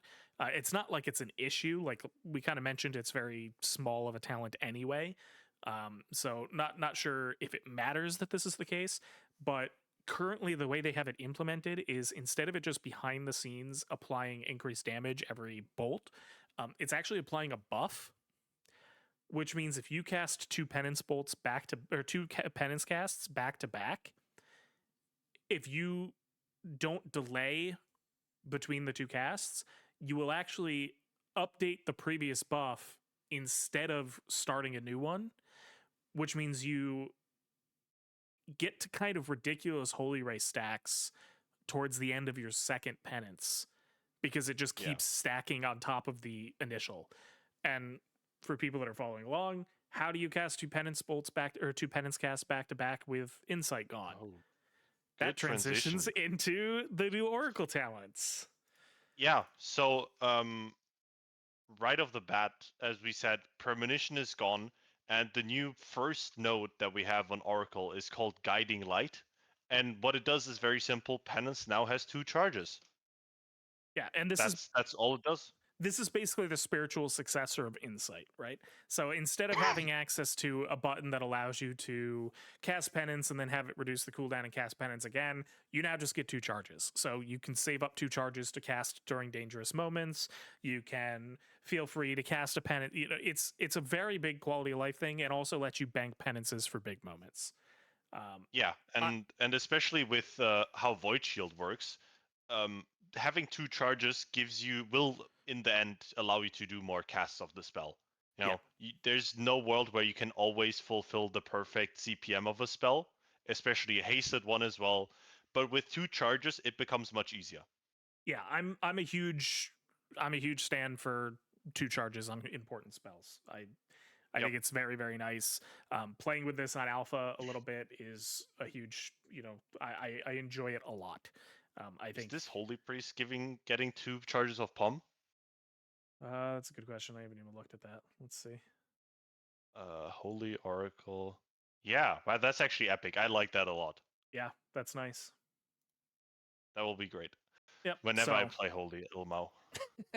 so 2 charges of penance. I like it a lot. It's very big. Yep. So as a Move. result, they changed they changed what a couple of the nodes did because it didn't make sense anymore with losing premonitions. Waste no time, for example. Waste no time was previously when you casted a premonition, you got a instant radiance cast. That's no longer the case. Waste no time now just strictly reads your power word shield cooldown is reduced by 1.5 seconds. So you get a slightly Yep. shorter cooldown on power word shield. Which They it sounds minor, but it It actually adds up. shifts Yeah. Power Shield into nice cooldown area where if we were still ramping the way we are now, we can actually now get an additional Power Shield cast in, I think. Yeah. That was, if you remember back in more in I think Dragonflies when we cared about more the like whole borrowed time breakpoint where we needed X amount of haste to be able to do like that extra powered shield cast. That's no longer Vori because regardless of your haste, you'll be able to go powered shield, 3 GCDs, powered shield. Yeah. So that smoothens it out a bit. Yep. Um, Another thing. So, what did they remove for this? Oh, that's right. They removed. So there was a choice node, obviously, for choosing the cooldown on premonition. That is gone. In its place, they put piety as a passive. So for people that didn't play with Oracle previously, premonition of piety was the old Velen's trinket effect of redistributing overhealing. So the active version was much bigger numbers. This is a passive version. The passive version just says 20% of all overhealing done is redistributed up to 4 nearby injured allies. Overhealing protection is incredibly powerful. Having this as a passive is potentially incredibly powerful. Um, Yep. it's interesting. There'll be some things that we'll talk about with that in a little bit here. The other node that they added to the tree as a replacement for a node that interacted with premonition was prompt prognosis. This is basically our current 2 piece on live. So this Yeah, is the which is first, just yeah, the first bolt of penance each penance does more cast damage healing. is 200%. Yep. So those are what they changed. Oh, and then Twin Sight became the capstone in place of clairvoyance. So now you just have Twin Sight as the capstone node. So it's staying in the tree, just moved positions. That's right. Yeah. Then that brings us to the new ones. Do you want to run us through the new ones real quick? Yeah, sure. So 3 new nodes, and they are first of all Words of the Wise, which is Flash Heal, Plea, and Powered Radiance healing is increased by 15%. Um, Nothing major here. It's not much behind it. It just allows Oracle to do a bit more of what it already does, which is do healing with its actual healing spells and a bit more direct healing, spot healing. Um, One note that I'd have here is previously Evangelism was its own spell, but now Evangelism actually casts Radiance, and it's also like it literally does Radiance in the combat logs. So this talent will also increase Evangelism healing, which is a nice bit. This actually, just to give some numbers, puts the new Evangelism above life Evangelism in terms of spell power on 5 allies. I was gonna say So that's assuming 5 allies. Yeah. yeah, if you Yeah. well, spell power wise, it'll be similar anyway. But obviously, old like life version of evangelism has the advantage of being able to funnel it onto people. Yep. But if you're using it in a 5-man, evangelism with this is now stronger. The Yep. second point is Prophet's Insight, which reads Atonement healing from holy spells is increased by 20%, which is basically an exact mirror of Abyssal Reverie. However, reading it now, I still don't understand why they have this weird wording in Abyssal Reverie when they didn't even use it here. Yeah, they're by when activated by. Yeah, I'm not sure. Yeah, It why causes a they lot of should have put confusion this for here as well. people. Hmm. But But anyway, this is just more healing from holy spells, from Atonement, which that's basically all Oracle has. Like the only thing Oracle has that isn't holy is Mind Blast and Death. yep. I guess you're dot, but it leans more into what it already does well. And then the last point is a bit of a weird one. So it's called Unfolding Vision, and what it reads is when Power Shield or Void Shield expires with absorption remaining, it jumps to a nearby injured ally and loses 40% of its maximum or absorb instead. Now the important bit here is the word maximum absorb. It doesn't lose value of its current one, but the maximum. So to maybe allow you to picture it better, think you have a 1000 absorb on yourself and you lose 200 of that, right? You take 200 damage. Now the absorb is 800. When it runs out, it will not lose 40% of 800, it will lose 40% of 1000, which was the maximum or the initial value. So it's going to jump down from 800 to 400. What that also means is if your powered shield is below said 40% of the maximum, it won't jump at all. It will simply disappear whenever it expires. Yep. It's it's interesting. I haven't. It only just came out. I haven't really gotten to fully think it through. It feels not very impactful in general because, again, arguably, your shields shouldn't be expiring with value on them anyway. It is pretty niche. If they are expiring with value on them, you're really talking about like scenarios in keys where you're running between packs and you're pre-shielding, but it's fairly niche. Luckily, it's a hero talent node and not a class tree node, so there's less of an opportunity cost involved with picking it up. So you don't really Yep. have to worry as much about like, oh, this is too weak to be taken. Like you're gonna get it no matter what. So I think it being a little bit more niche is fine, but it's definitely interesting. I don't want to call it bad, but it's interesting. Yeah, I mean, I would probably almost call it bad, but as you said, there's not really an opportunity cost to it, so it's not like we're losing anything. And if we're worried about Oracle being too weak, then there's also other things to buff it than just this. Yeah, this So, doesn't need to carry the value of the tree. no, it really doesn't. So that's fine. Okay, so I think we've gone through what we're losing and what we're gaining. So Hmm. we've already gone quite long on this. I want to talk about what problems we see with the spec currently and where we think the spec needs attention prior to the release of Midnight. I've actually have one more thing that I want to bring up that changed, which is kind of significant. Yep, Um, they changed Atonement. they did. So let's Previously, let's talk you about go ahead. this. One of the problems we wanted to talk about was atonement with piety. Let's talk about Yeah. that first. Okay. So the way Atonement works on life, right, is it has now 38% transfer, and whenever you're not in a raid, so open world or dungeons, you get a 75% increase to that, which is not 38 plus 75, but it's 38 times 1.75, meaning you get 66.5% transfer. What they've done on Alpha instead is they've made Atonement 60% transfer baseline. However, once you have Atonement on more than 5 allies, it will go down in transfer rate. We don't have complete confirmation on what the scaling is because, quite honestly, it's incredibly hard to test this on alpha without enough people. Um, but we very likely suspect that it's just like any soft cap past 5 scaling, which means I'm gonna pull it up on the side just so I can throw some numbers in. But basically, every atonement after 5 reduces the value of each subsequent atonement. This has good bits and worse, or like good parts and bad parts.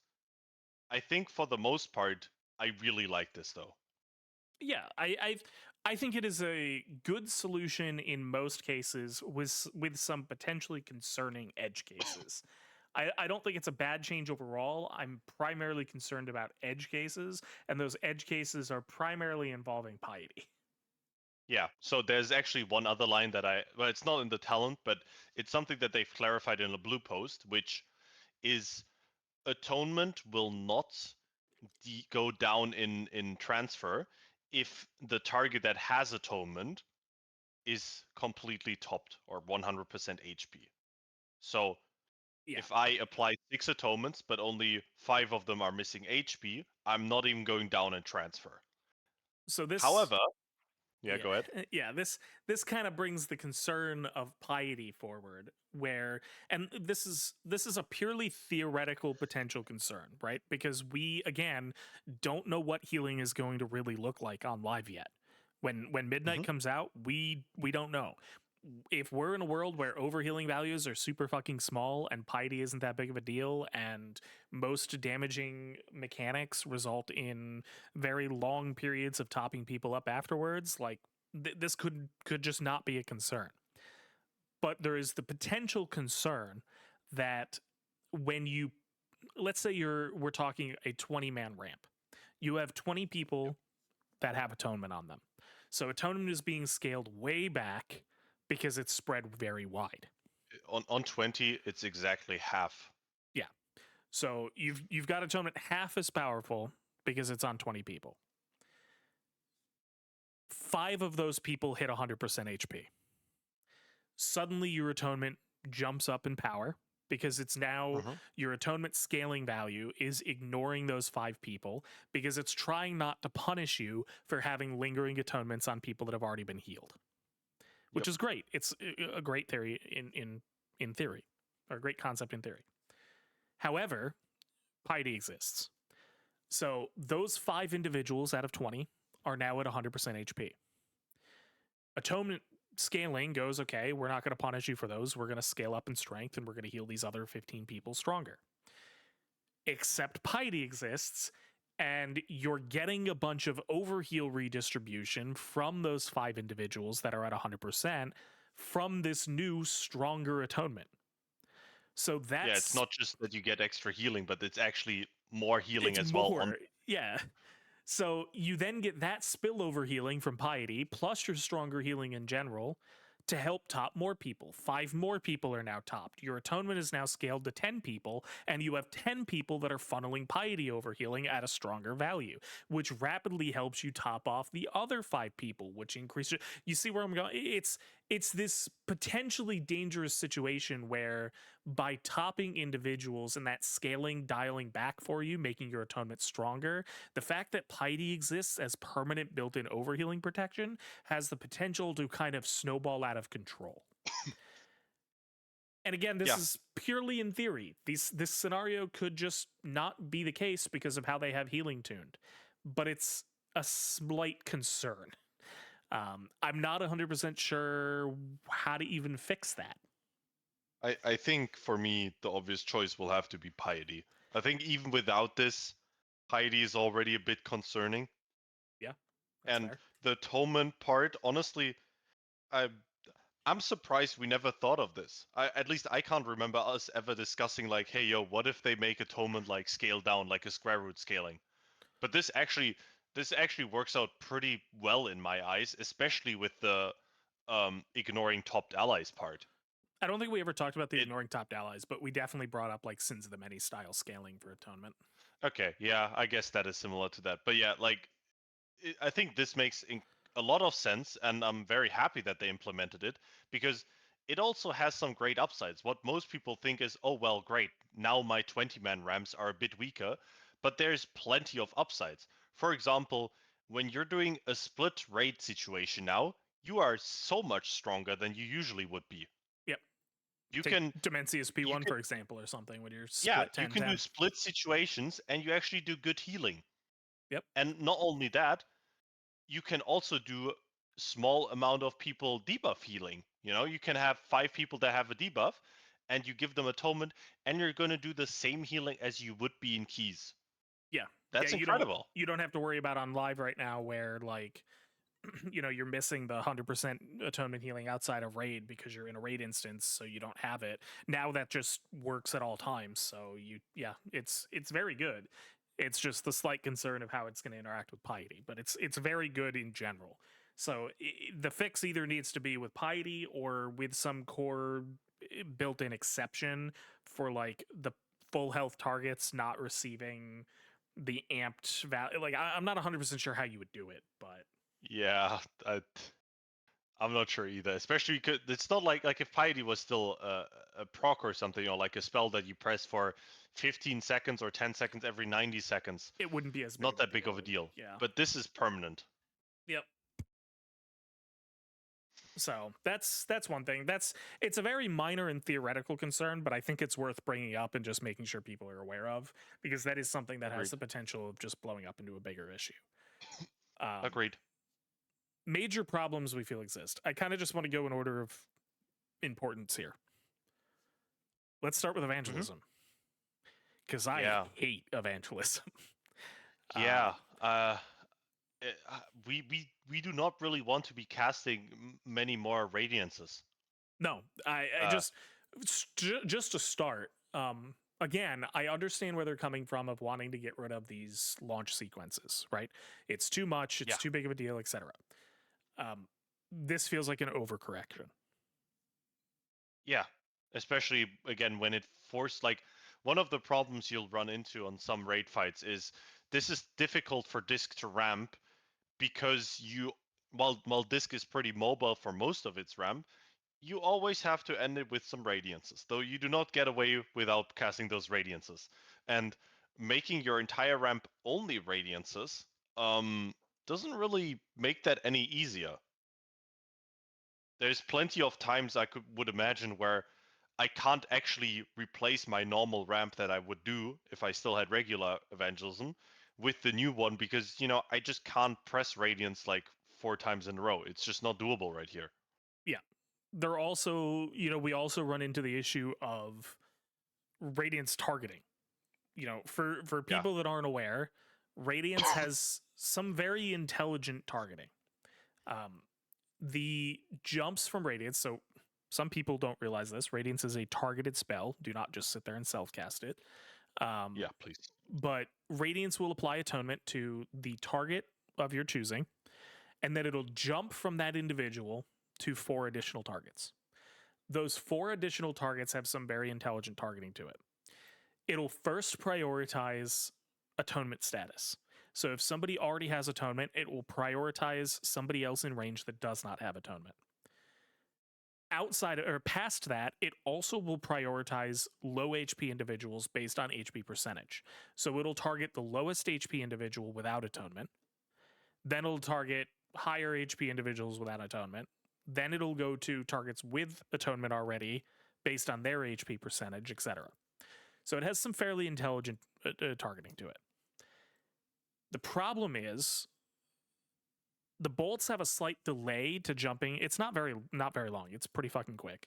But when you're trying to chain cast 2 radiances back to back, unless you have a very intimate understanding of its targeting mechanics, on top of understanding where everybody's standing and everybody's positioning, etc., it is not an easy task to cast a radiance and know exactly where those 4, like you could figure it out, but I don't expect random average players to cast a radiance and be able to tell me exactly which 4 people it's going to jump to. And what No, you don't definitely not. Yeah, and what you don't want to happen is you don't want to cast a radiance, start casting another, and the person that you're casting another on is one of the targets that it's jumping to, and a quarter of a second after you start the cast, they end up with atonement because it jumped to them from your previous target. I'm trying to think if there is a spell that is similar to that, and the only one I can think of really is Wild Growth, and Wild Growth has even smarter um, target selection where like you could cast it on someone that has it and it wouldn't care. It would find someone else. But I'm pretty sure all the other like major AoE spells don't apply a buff that's as relevant as Atonement. They're just healing They're spells. just healing spells, yeah. Whereas this is the Yeah. core of our So spec. So yeah. So it's an issue because we already have on live and for many many patches, we've had a scenario where a lot of players simply do like Radiance Shadow Fiend Radiance or Radiance Redot Radiance, or they put a GCD in between their two Radiance casts to make the targeting easier to manage, right? So yeah. they put some sort of GCD there so that way they have enough time to react and go, okay, my next cast needs to be on X target, and because I know they didn't get an atonement. Instead of trying to do those predictive calculations of this person's high HP and likely won't get an atonement bounce, so I'm going to do it. Like it's just easier for some people to put that GCD, even if it's not perfectly optimal. Yeah. That becomes a lot less easy to do when you're casting it 4 times in a row. This is Yep. just a big playstyle issue. Like already what you were talking about with we don't want to be glued to the floor casting 4 radiances, but also casting 4 radiances in a row is not fun from a trying to figure out the targeting perspective. Your solutions are either to be, you know, a way above average player and be able to calculate where the atonements are going to go and be able to predict, the atonement jumps from your radiance casts to not waste any atonements, or put micro delays between your casts. So cast, wait a half a second so you can see where the atonements go and then choose a new target. Or cast 5 radiances in a row and deal with the loss in atonement uptime and extra mana wasted and all that kind of shit, just because you know you're probably going to cut out some atonements and you need to get full coverage. Or I guess the final option would just be deal with the fact that you might lose a couple atonements and some people just aren't going to get healed. But none of those are really Yeah. great solutions. No, none of them are very satisfying or are happy endings. I mean, I have solutions to this problem, which I think the most obvious solution would just be if evangelism also turned the radiances into instant casts. Yep. That would fix the movement issue. It would fix the targeting issue because when you press radiance as an instant cast, you'll have the GCD that's backloaded afterwards to pick a new target. However, that also brings up the next problem, which is if it's front-loaded GCD by being an instant cast, you actually lose atonement duration because you're stuck in the GCD Yep. before, like, the atonement is Which, applied, you're in the GCD, and then your duration is less effectively, which they could fix, but but that's an issue in its own, right? That's the other at issue that with current point, evangelism is that at that point, I'd rather they just rework it again. Honestly, like just make other changes than make 5 to this iteration. yeah, so that's another issue with this new version of evangelism as well, is that they removed any sort of semblance of atonement extension on it.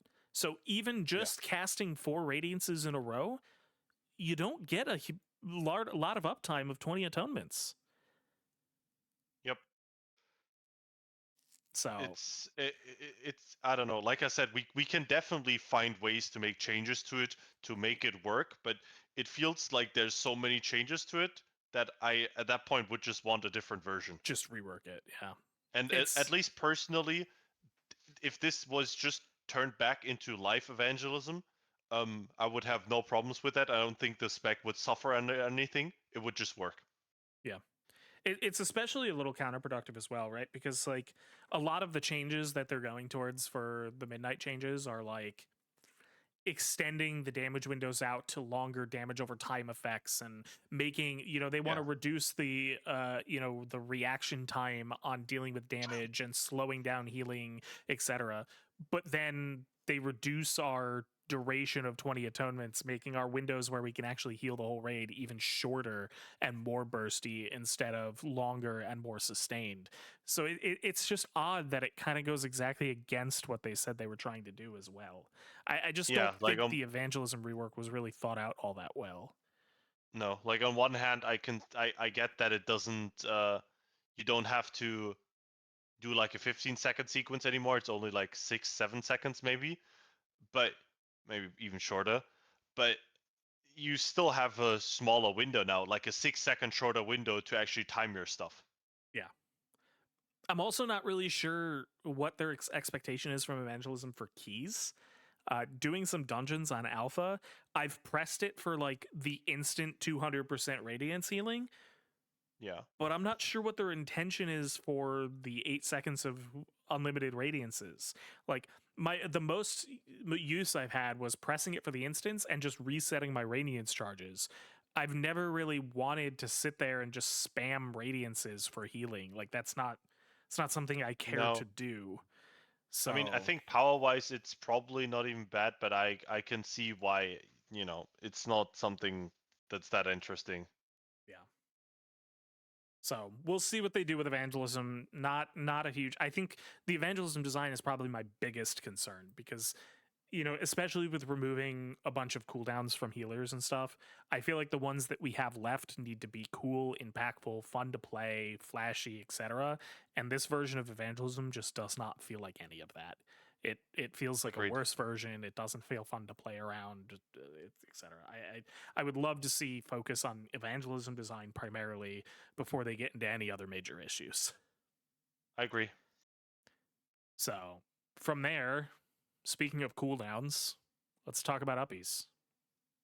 Yeah, let's talk about uppies. I'm not sure how I feel about it being a choice node with uh, powered barrier. I thought powered barrier and luminous barrier, in theory, if the power was balance was right, made sense because one is a stack cooldown, one isn't.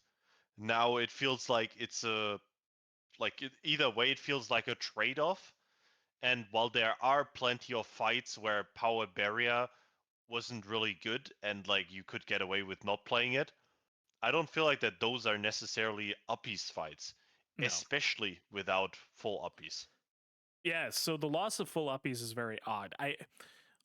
Kind of what I talked about in the feedback post that we had put up a while ago. It's kind of got two major problems, and it's very hard to justify taking uppies when these problems exist. So you're probably just going to end up defaulting to powered barrier in most cases where it's usable. But the two core problems with uppies are the cooldown is one of them. 4 minute cooldown is really fucking awkward. Really awkward. It is. You It know, is. if you look at Undermine as a good example, because it's a little harder to talk about this tier because Disc just didn't really get played at all this tier. But if you look at Undermine as an example, most fights were, from a length perspective, solo uppies fights, right? You got like one good usage. Some of the fights were long enough where you could get to, but you were never really getting two relevant casts. Mugsy is a good example. It was a little bit of a longer fight.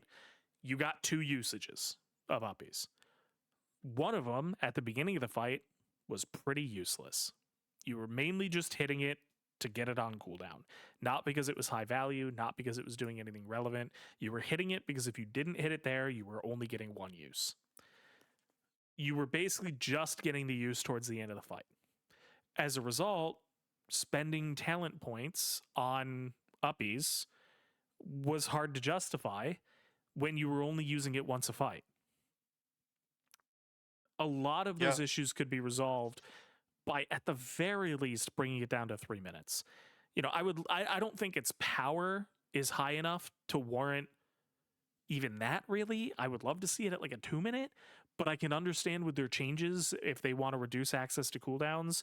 I can understand if they just want to do it 3, but 4 is just too long. It's with how long modern fights are, it's too hard to play around a 4 minute cooldown, especially when the power doesn't justify that cooldown. If it was some insane button that was like you press uppies and everybody in the raid gets 20 seconds of atonement and you get it to like some ridiculous thing on top of it, sure, maybe it's worth being a Yeah. one time a fight, but it's not. It's not even that strong. No, it's too weak. And as you said, like we've pruned the cooldowns so we don't have a lot anymore. Fine. We as disc have two. We have Evangelism and then we have Barrier or Uppies. But it feels bad when they aren't good, you know? Yeah. We don't no more 5 cooldowns. Okay, we only have 1 or 2, but those need to be cool. Specifically cool, not like necessarily they need to be broken and top everyone, but like they need to fit well into how it plays as well. And I feel like neither of them do. No. So Because that kind of goes into the other issue, right? Like the losing overloaded with light is a big hit to uppies because overloaded with light, for people that didn't know, were when you pressed uppies, it applied 10 atonements to targets. Without yep, that being built in, how do you use this? You aren't going to sit there and ramp to 20 people with single target atonements. So you're combining it with double radiance.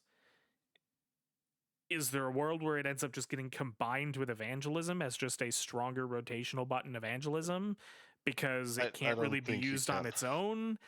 Or are you just combining it with a random double rad and you're just doing 10 single target atonements into a double rad, and then all of a sudden our uppies ramp up is like more complicated than our evangelism ramp up for like less healing or barely more heal. It's just awkward to use without any of the atonement application, and it promotes combining cooldowns again, and it's just odd. Like at that point, I almost feel more inclined to use it as a personal. Yeah, you just use it as a personal, or you just send it defensive only, and yeah, you Yeah, lose out on the mastery value, but you just send it defensive bolts instead of worrying too much about the atonement availability. I I'm don't going know. haste crit anyway, so So so I yeah, don't. like it just feels awkward. Not a fan of it at all. We were already like Uppies was on our feedback list of hey, this feels shit, this is too weak, and now it got even weaker and put into a worse spot. Yeah. So not 100% sure. I think at the very least, if they baked if they baked overloaded with light into uppies and reduced its cooldown by a minute, it would be more viable. But we'll see what they want to do with that. Yeah, if they do decide that, please make Overload with Light work as well as Radiance for atonement targeting. Yeah, there's been some issues in the past with it not targeting correctly. So, um, Inner Light and Shadow. We kind of mostly talked about it earlier. I don't know how much more. I think we mostly covered all of the issues, but yeah, I have no idea how to make this better it's or kind more of yeah, it's kind of a weird engaging. situation where on the global cooldown, it feels bad to press. There's no immediate effect. Like, was it Legion where they went through, or was it BFA where they went through and they kind of went BFA. BFA where they started going any button press that's kind of like an empty global either needs to be off the GCD or do something. Yeah, Um, like Apotheosis giving you a resetting Holy the Word charge. yeah, or Ascendance having like a bunch of healing on hit, or like they Yeah. went through basically across the game and added effects to all the empty GCDs so they would feel less worse to press. Um, Yep. Inner Light and Shadow obviously doesn't have that. That's an issue. So if it's on the global cooldown, you don't want to press it because it doesn't do anything when you press it. You're not gonna like toggle Inner Light. You're not gonna toggle Inner Light for the healing cost mana reduction. Cast 4 radiances in a row and then spend a global to toggle back to Inner Shadow and waste your atonement uptime. Like it's just not worth the mana costs at that point. Like it's just odd. So if it's on GCD, either the mana cost reduction is so impactful that you just have to do it and hate yourself because it doesn't feel good to do, or the mana cost reduction on Inner Light is just so irrelevant that you just toggle it to Inner Shadow and never touch it, and it's just a complete passive. Or they take it Yep. off the GCD and you just macro it to a bunch of shit and just let it auto toggle, which that's also not fun. I like you said, I don't know how to make this not boring to play. I just don't think it's a very good talent. Numerically, it's incredibly strong. Inner Shadow is incredibly powerful. It double dips. Like it's a huge value. Um, but it's just not fun. No, not at all. Like you said, we would take it every time, but not very interested in that. Greater Smite. We talked about this briefly. Um, Mm-hmm. I think the easiest solution to Greater Smite is simply buff the duration from 2 to 4. That gives you enough time, or, like 4 or 5 seconds. That gives you enough time that you can do things between smite casts. You can smite, penance, smite. You can smite to spell smite. You can smite, reposition yourself a little bit, smite, whatever you need to do. But if they leave it at 2 seconds and as powerful as it is, it feels overwhelming. It makes it hard to, it kind of leads into the passenger princess problem again, like I said before. Suddenly I need to be babied. I need to play around, be played around. I need to get special treatment because it's such a large modifier, and I'm legally not allowed to interact with the fight, or else I lose my stacks. And sure, it only takes 2 casts to get back up to max, but you don't want to be dropping it constantly. It's a huge loss. No, I think it promotes too much uptime, and like 4 seconds is probably fine, but we also said we don't want it to be like a maintenance thing that you always try to keep up in between things. Yeah. Um, Yeah, we don't want it to I'm be like a 15-second buff or something where every 15 seconds you have to cast a smite to maintain it, or even 10 seconds or whatever. Like, you don't want to be mid ramp up where you're prepping your setting up your atonements and, oh, hold on, you have to put a smite here so your greater smite doesn't run out. Like, we don't want that. yeah, But 2 seconds is just too short. We can't interact with encounters at 2 seconds. no. I mean, I'm I the idea that I had the other week when we were talking, I think I mentioned it to you at least, was just completely change it to something else and just make it like casting penance makes your next two smites be empowered, whatever the empowerment is, be it cast time or more damage or whatever. Just not smite making smite itself better. You just get into this endless mode of just chain smiting, which Void Weaver already does that a lot with Void Blast, where it's better than Shadow Word Death with Pet, with Execute, with Shield, like everything, Yeah. where Void Blast is already so dominant. And now we get this where, oh wow, the damage is doubled, and all you have to do is continue casting it. Yep. I think I would rather see it be triggered by something else. Penance was just the best idea I had for it, but maybe they can find something else where, okay, I proc this, now I get some stronger smites, and that's it. It doesn't have to be something that you permanently press. Yep. I agree. Speaking of the passenger princess problem, A classic. why do we still not have a mobility button? Yeah, where the fuck is Vault of the Heavens, Blizzard?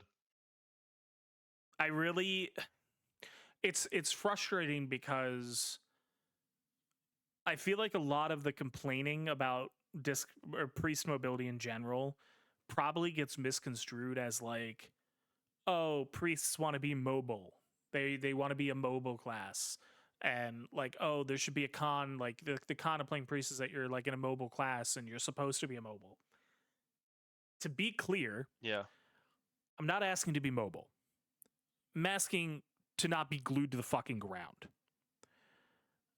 Yeah, don't I, want to be I a. don't need demon hunter level mobility. I don't need to have a 15-second dash. I don't need to have a 20-second teleport across the room, etc. I'm not asking for a huge overhaul to the mobility kit.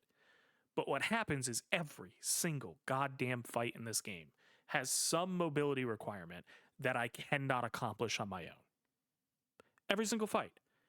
Every single fight, I'm like, all right, hi, evoker friend. Can you rescue me here? Because I can't do this encounter on my own. I don't feel like I'm solving these encounters myself. I feel like I'm a fucking detriment to my raid group. I do. In most of these cases, I feel if I wasn't playing Priest, the raid group would probably be in a better spot. The only times I don't feel like that is when my class is so overtuned, like take Undermine, like they can deal with the problems of me being a priest because my class is overtuned to the point where it's worth it. But when we're equally tuned to everyone else, why would you ever bother? Why would you ever bring a priest as a spec to these fights when there's an equally good option that doesn't need to be babied and can actively participate in the encounters without being handheld? Yeah, it's just, it's one thing if everyone in the raid helps each other, but it's become a pattern where it's always the priest Yep. that can't deal with the movement that gets rescued by the Voka or whatever, That and gets then the the paladin freedoms to just get out of gets the ripped roots along or that something. Yeah. yeah. Yeah, Ansarek, you're getting Like freedomed out, or you have to go gnome because you don't have a root break. And Razageth and fucking, Demencius, you're getting rescued Demencius, because yeah. you're getting pushback and can't deal with that. And it's just every fucking fight, we can't do the fight on our own. And I, it's so confusing to me because I'm sure there has been times where they're like, "Oh, we can't actually do this because priest can't deal with it." Like at least once when they were designing a fight, they must have gone like, "Oh no, we can't do this because priest can't handle it." yeah, I don't Like know. we're not asking for this because like I want to have cool mechanics in this game, and you know 20 people using all their mobility stuff to dodge a mechanic. Hey, that's cool. I love when the entire raid has to sprint from Mark 1 to Mark 2 just to dodge a mechanic. That's great. I would love to participate in this and not be left behind. Yeah, Like everyone's just yeeting away. I'm just like waddling after them. Like, come on, man, give me a fucking hand here. yeah. It's It's frustrating. it's incredibly frustrating as well because like now maybe this is just my subjective opinion, but I feel like it's a good one. Um, what's the most powerful button in rating right now? The most powerful button in Ray. Okay, I know where you're going at. I think you mean time spiral. Yeah, Time Spiral is fucking insane. It is a ridiculous amount of mobility in a single button, Hmm. especially in like a shaman heavy tier where that's tied to their ability to cast while moving. It is Yeah, just an incredible button from a what it enables your raid to do, right? the amount of flame I've gotten because I've forgotten to press it is insane. Yeah, I mean, it's just a huge fucking deal. Like a lot of these fights, the way that they're done are enabled by time spirals. It is an incredibly powerful button. What does time spiral give us? Leap of faith. Whoa, we can grip somebody. Just, I want to also reiterate, sure, this might not be the case for every priest spec, but at least Holy and Disc, when we're Oracle, we can already grip twice. I'm not worried about gripping more. The double grip has never happened. I've not once used this talent. Yeah, Like I thought the about amount it of on times I've used a time spiral is a Ross. joke. If the Yeah, enrage phase lasted longer, I would have considered it, but bro, you're not in the front. You are in you I'm are the at one the in the black hole. back. Yeah.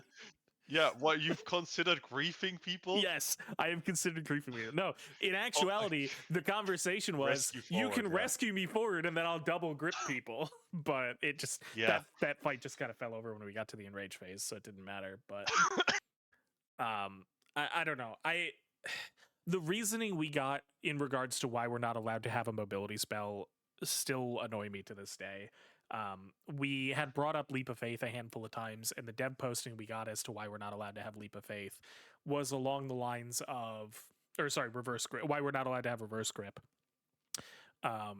was along the lines of, well, if we put reverse grip and leap of faith on a choice node, you would always go reverse grip because it's just that powerful. And what we really like is we really like those highlight moments of you like saving your friend off who's getting knocked off a cliff or pulling them out of a dangerous mechanic last second. Like we really like those highlight moments of those unplanned reflexive life grips. That's great. You're describing what should be a default baseline spell. Like if you Yeah. want us to always have that spell to use in niche moments instead of like having the opportunity to drop, because technically in the talent tree right now, if there was a bunch of better nodes, we could drop it right now. I don't press it Yeah. that often. I use it. Like there was times on Demencius I grabbed people last second, saved them from getting splattered by a boulder. Like I used it, but it's not like I'm using it every single pull. If there was a high HPS node or a high value defensive or something that I could take instead, I probably would drop it. So if you want it to be this spell that we always have, make it a baseline. But the argument that you can't give it to us because we would drop this other spell is stupid. We also never really asked for it to be put on a choice node. Like it could go as a capstone node at the bottom of the tree. It's also druids have the same button on what, a 15-second cooldown? We're asking for it on a minute and a half. So I don't know. I don't know. It's absolutely madness. Yeah, I mean, I was also under a similar impression, I want to say, where I was like, yeah, but their point makes sense, right? Like you don't want to have leap of faith not be something that people pick because it's, because they want to have reverse grip. But the answer really is as simple as, okay, stop the RP thing. It doesn't have to be Vault of the Heavens. Just give us something that acts like it. It doesn't have to be a choice node. It doesn't have to replace it. Yeah. It could just exist. Or hell, I mean, it's been brought up. Give us Dora's Shadows. Dora's Shadows can be themed to be a priest thing pretty easily. Yeah. Door of the Void or Void Rift or something like that, and just make it a, you step into the void and come out on the other end sort of thing. I don't know. Yep. Point is, I'm not asking for a 15-second or a 20-second or some short duration mobility that drastically changes our mobility options. I'm asking for a minute and a half or a 2-minute cooldown to help us get through those few times a fight where we can't do it on our own, that we have to get rescued, because I want to be a self-sufficient individual. I don't want to have to, like, there's nothing more frustrating than having assigned a rescue to save you, and for some reason it doesn't go off, and then you're dead, and your raid leader is sitting there going, Glandon, why are you dead right now? What's going on? And it's like, oh, my bad. The other person that was supposed to save me didn't hit their button. Like, I feel like a dick. I'm throwing them under the bus, but at the end of the You day, are a that's why dick. I Yeah. died. Like, I died You because I are. didn't get the rescue, and there's nothing I can do about it because I can't do this mechanic on my own. Yeah. It's just not a good feeling. It's not fun. So,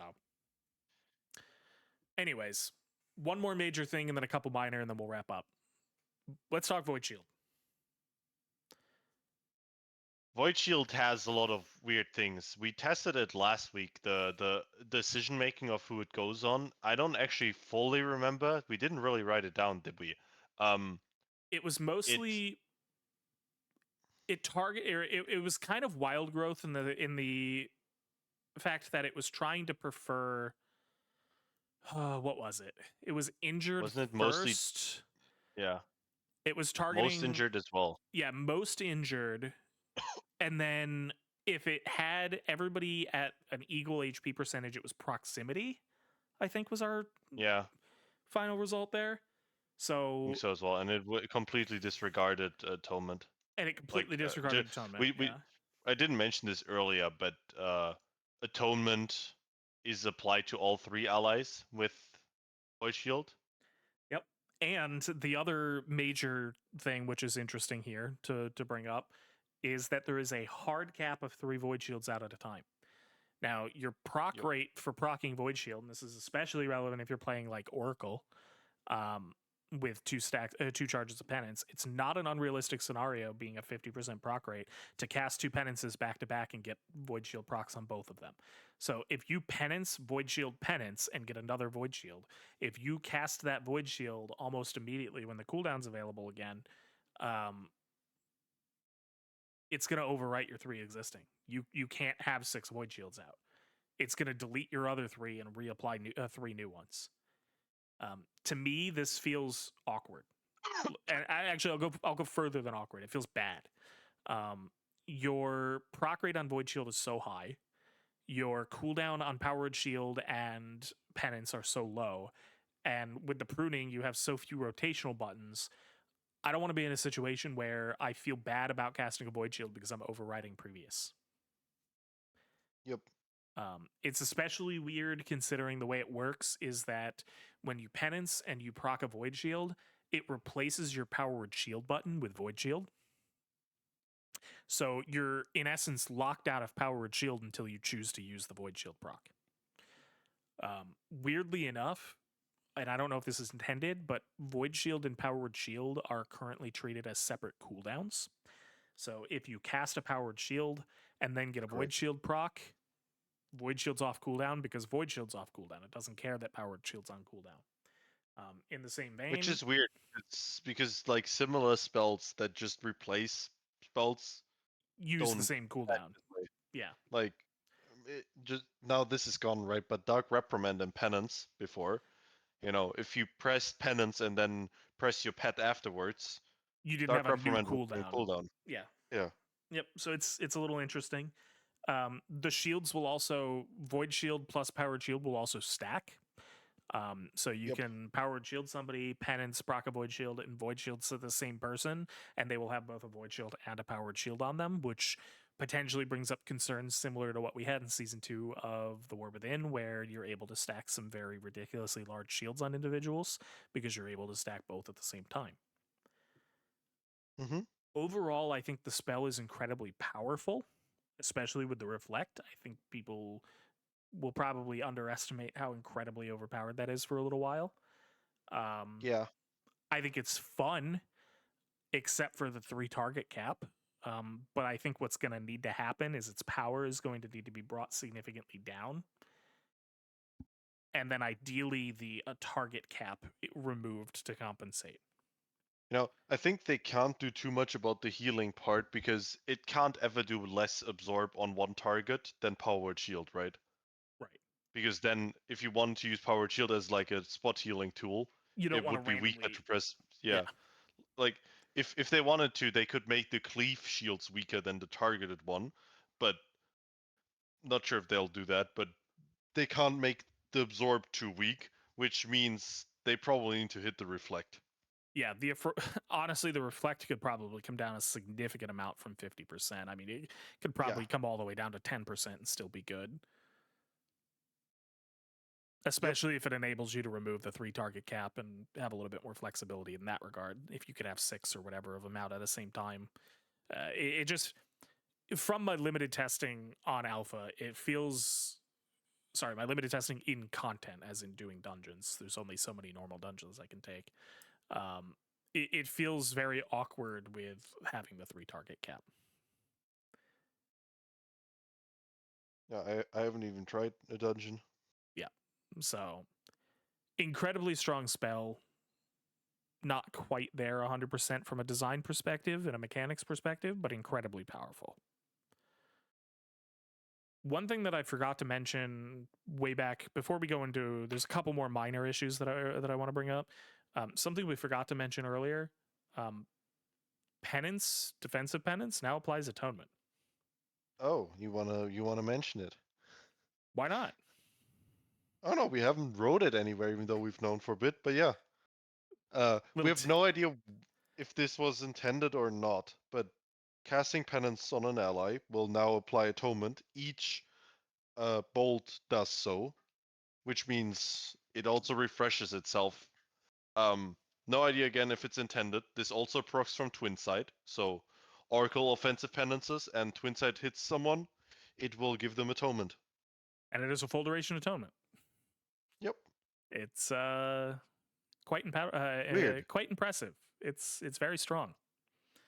Yeah. So, random tidbit. So, for people that listen to the podcast, they get a little bit of extra information there. Yep. The Um, little leak at the end. the little leak at the end, yeah. So, last couple little minor issues before we wrap up here. Mm-hmm. Plea. I think it's a Yeah. fine replacement.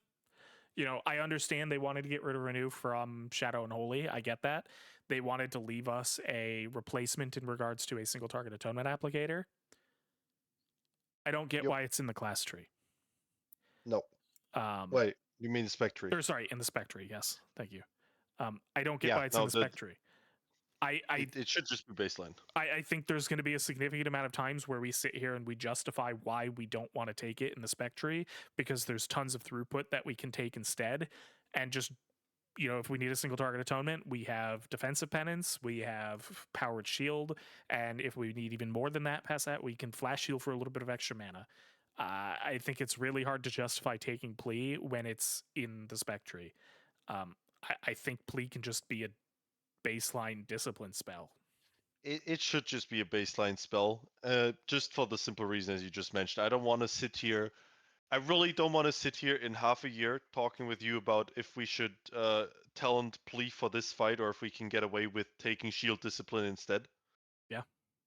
I don't like it.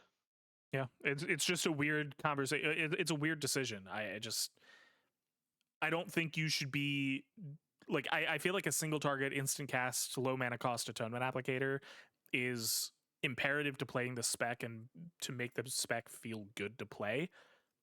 But when Yeah. you put an opportunity cost on having it, you just start sitting there justifying why you don't need it. And that just doesn't you're taking quality of life and enjoyment of playing the spec and you're putting it against a power gain. And that's just not good. Nope, it's not. So, last but not least, very very minor thing, but we had this written down as well. Shadowman's positioning in the tree being the point Hmm. that locks out Harsh Disc. Odd pathing. Very odd. It's weird. It makes no sense thematically, which I feel like they've often still tried to have some uh thematic things like castigation leading into wheel and woe still, or previously, blaze of light. And I think it was also a harsh disc, isn't it? What leads into wheel and woe in life? Yeah, harsh disc and Yeah. blaze of light both leading into wheel and woe. Like there's clearly some thematic decisions here, but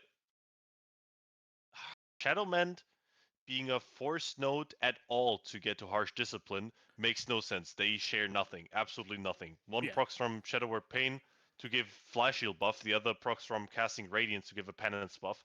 They And share nothing and it's even makes no worse than sense. that. Shadow Word Pain, it's a shadow spell procking a holy spell into a shadow spell, pathing into a holy spell procking a power increase for a holy spell. Like this whole dichotomy of light side of the tree versus shadow side of the tree, which is made even more clear in this new version of the tree because we have Purge the Wicked on the left side, increasing holy damage by 15%, and a cultist on the Yeah, right side, increasing shadow damage and healing done. But then we just have, and we have borrowed time on one side, making your powered shield give a buff, and abyssal reverie. Like they still clearly have this dichotomy of holy side of the tree versus light side or versus shadow side of the tree.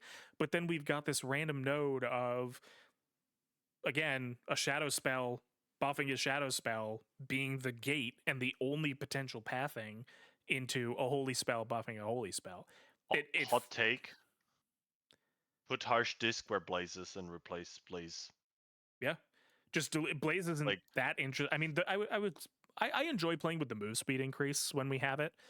The damage yeah, is whatever. The move speed's kind of fun, but it's not that like it could easily be replaced. Move Harsh over to where Blaze is and replace Harsh position with with some new something. shadow node. Maybe Yep. another thing that buffs Shadow Mend or single target healing or something like that. But Yeah. I don't know. It's Like, again, that's a very nitpicky issue, but it is weird. yeah. I Um, think like Shadow Mend itself going into expiation, for example, makes perfect sense, perfectly fine. Both are related to dots. Sure, one needs it to be strong, the other one needs you to have a lot of dots. They kind of make sense. yep, But Harsh Disc makes no sense here. As you said, it's a holy spell empowering a holy spell. Why is it on the right half? yep. Because I'm pretty sure almost the whole rest of the tree is split shadow and holy, right? I mean, you have the stuff down Yes. the middle that works for like everything. That's like all of our cooldowns and stuff. But the whole left side of the tree is holy, like smite, radiance, penance, powered shield, and the I whole mean, right just side of the tree is mind blast, dot, pet, death, shadow mend, etc. Except for harsh yep, disc, and they all meet at the middle to interlight and shadows. Like thematically, the whole rest of the tree makes sense, and then you've just not just this node. got harsh disc. So again, very minor. That's more of a thematic thing than an actual gameplay issue, but just Still odd. there. Yeah. I agree. But anyways, I think we've gone over quite a bit. Yeah, So we're quite the professional yappers. so anyways, is there anything else that you wanted to add that we haven't talked about? I mean, obviously we're still only in phase 5 of alpha just released today. Um or I think technically last night, but Yeah. We haven't even started beta yet, so hopefully we see some more class changes and some adjustments. We've posted some feedback, but I'm sure we'll put up some more here soon. Anything that we haven't talked about that you want to add? Mm, no, I think we've covered a lot of things. I got all of my words in, I think. All right. I think we're going to go ahead and wrap it up here then. So thank you guys so much for watching this episode of Powered Podcast, Thank you. Thank you. and join us next time. Have a good night. Bye. Bye.